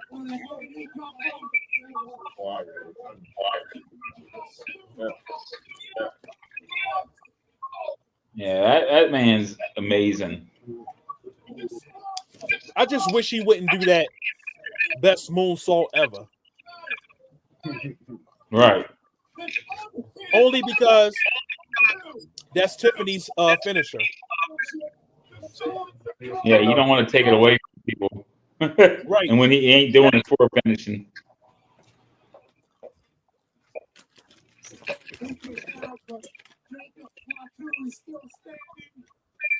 All right, let's see what happens here. Of course, Cody kicks out. Mm-hmm. Oh, no, I'm so shocked. I can't believe it. That man has AutoZone tattooed on his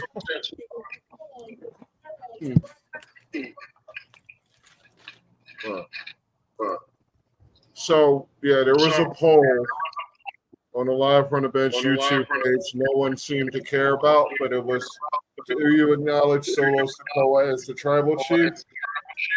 Yeah. Person seemed to have said yeet. 0 people said no yeet. And 2 people said we want Roman. Yeah. Yeah, I think a lot of people we want Roman. Mm-hmm. Like they could have had like Jacob come in as a new leader type thing. That would have been real, you know. I'd probably believe someone Jacob other as a leader over Solo. Oh, absolutely. Anyone. Well, again, they could have or kept one of the you wanted to. They at least could talk. Solo can't talk. Not really. No, that's not his best. Yeah. No. I can't think of what he is best. Right? Right, yeah. What is his strong suit? I don't know. He's not great in ring. Not great on the mic.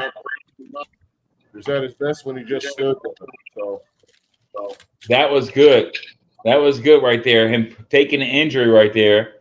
So Solo's on his own. So when Roman comes out, he just stares at him and Cody wins without having to interfere. You know what I'm saying? Jacob can't come back in there. So no one needs to take out Jacob. That's psychology. Yeah. That's what I'm saying, right? No one needs to take out Jacob. And that way Roman doesn't it won't be like that. Cody wins and Solo looks at Roman. If Roman shows up, I think Roman has to show up. If he don't show up now, he'll be there one day. At this point, it's the only way to make sense. Yeah. Oh, that's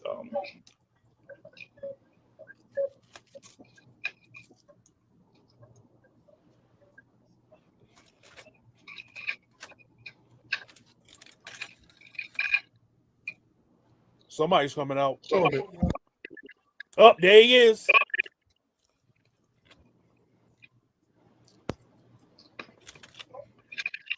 Does he got new music? My street's fine.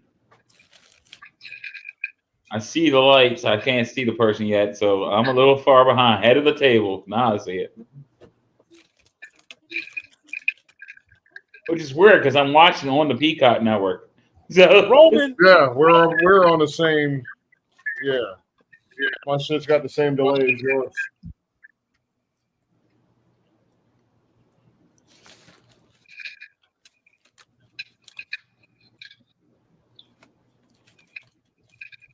Original tribal chief. New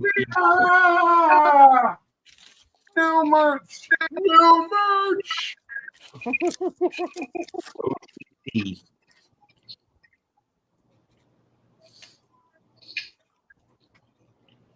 That one tribal chief.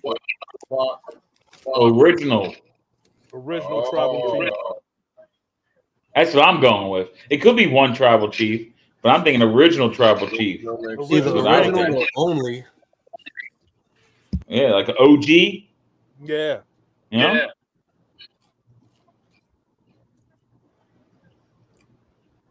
I think original way to go if they were going to do that. Yeah. I'm the OG around here. You know? It's the guy.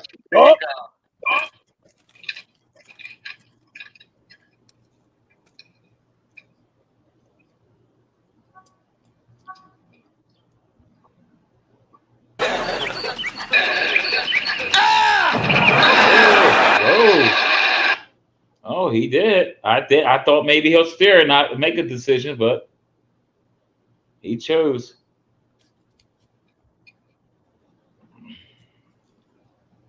Ooh.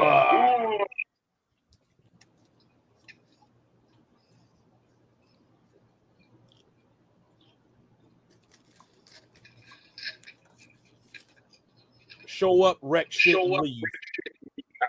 There you go. Classic.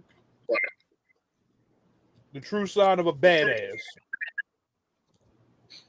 Well, if they don't got Brock, they might as well turn him into that. Just do that, like you said. Make him. Is he going to be part-time anyway? He don't have to be around that much. No, especially since he got the belt. Right, and it's better that he don't have the belt if he ain't around. Right, definitely. He's got 2 matches that's important: Survivor Series with the Bloodline versus Bloodline, and then you got WrestleMania, him and The Rock. That's what he's got in the next year.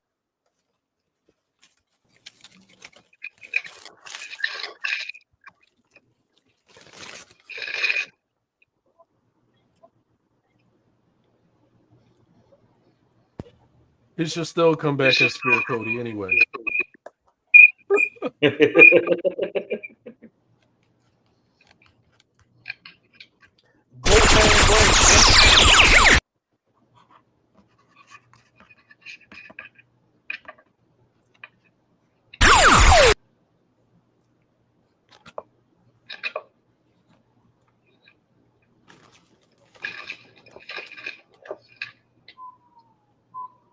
No, there is sharing.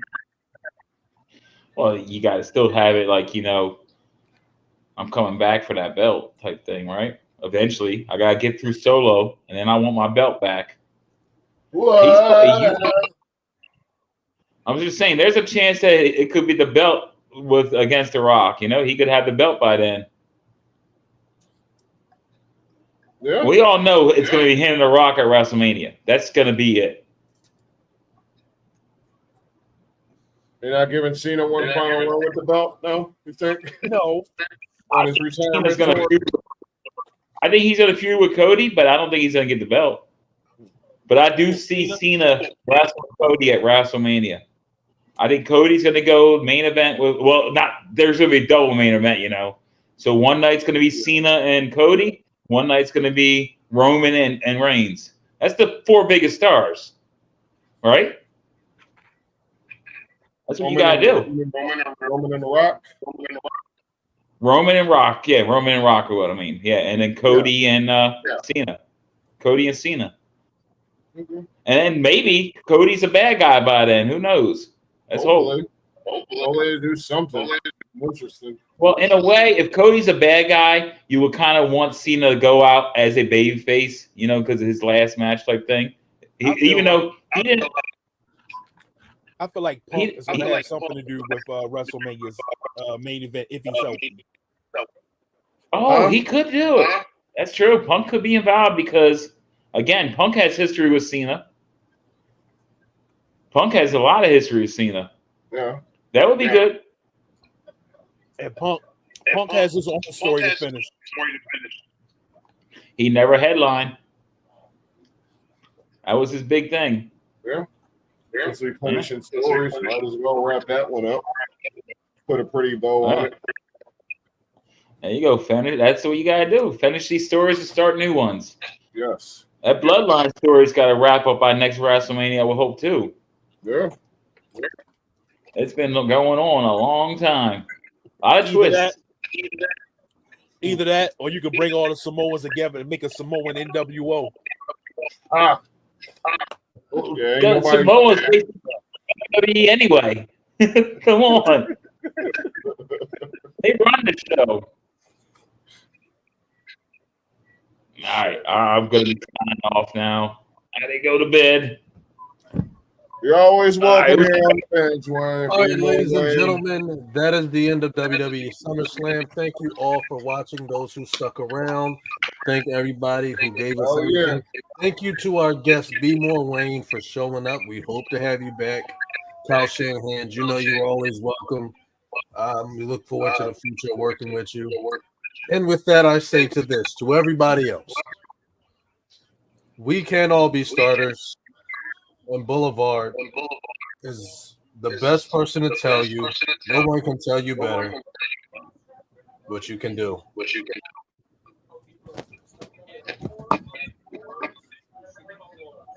Hit the pitch.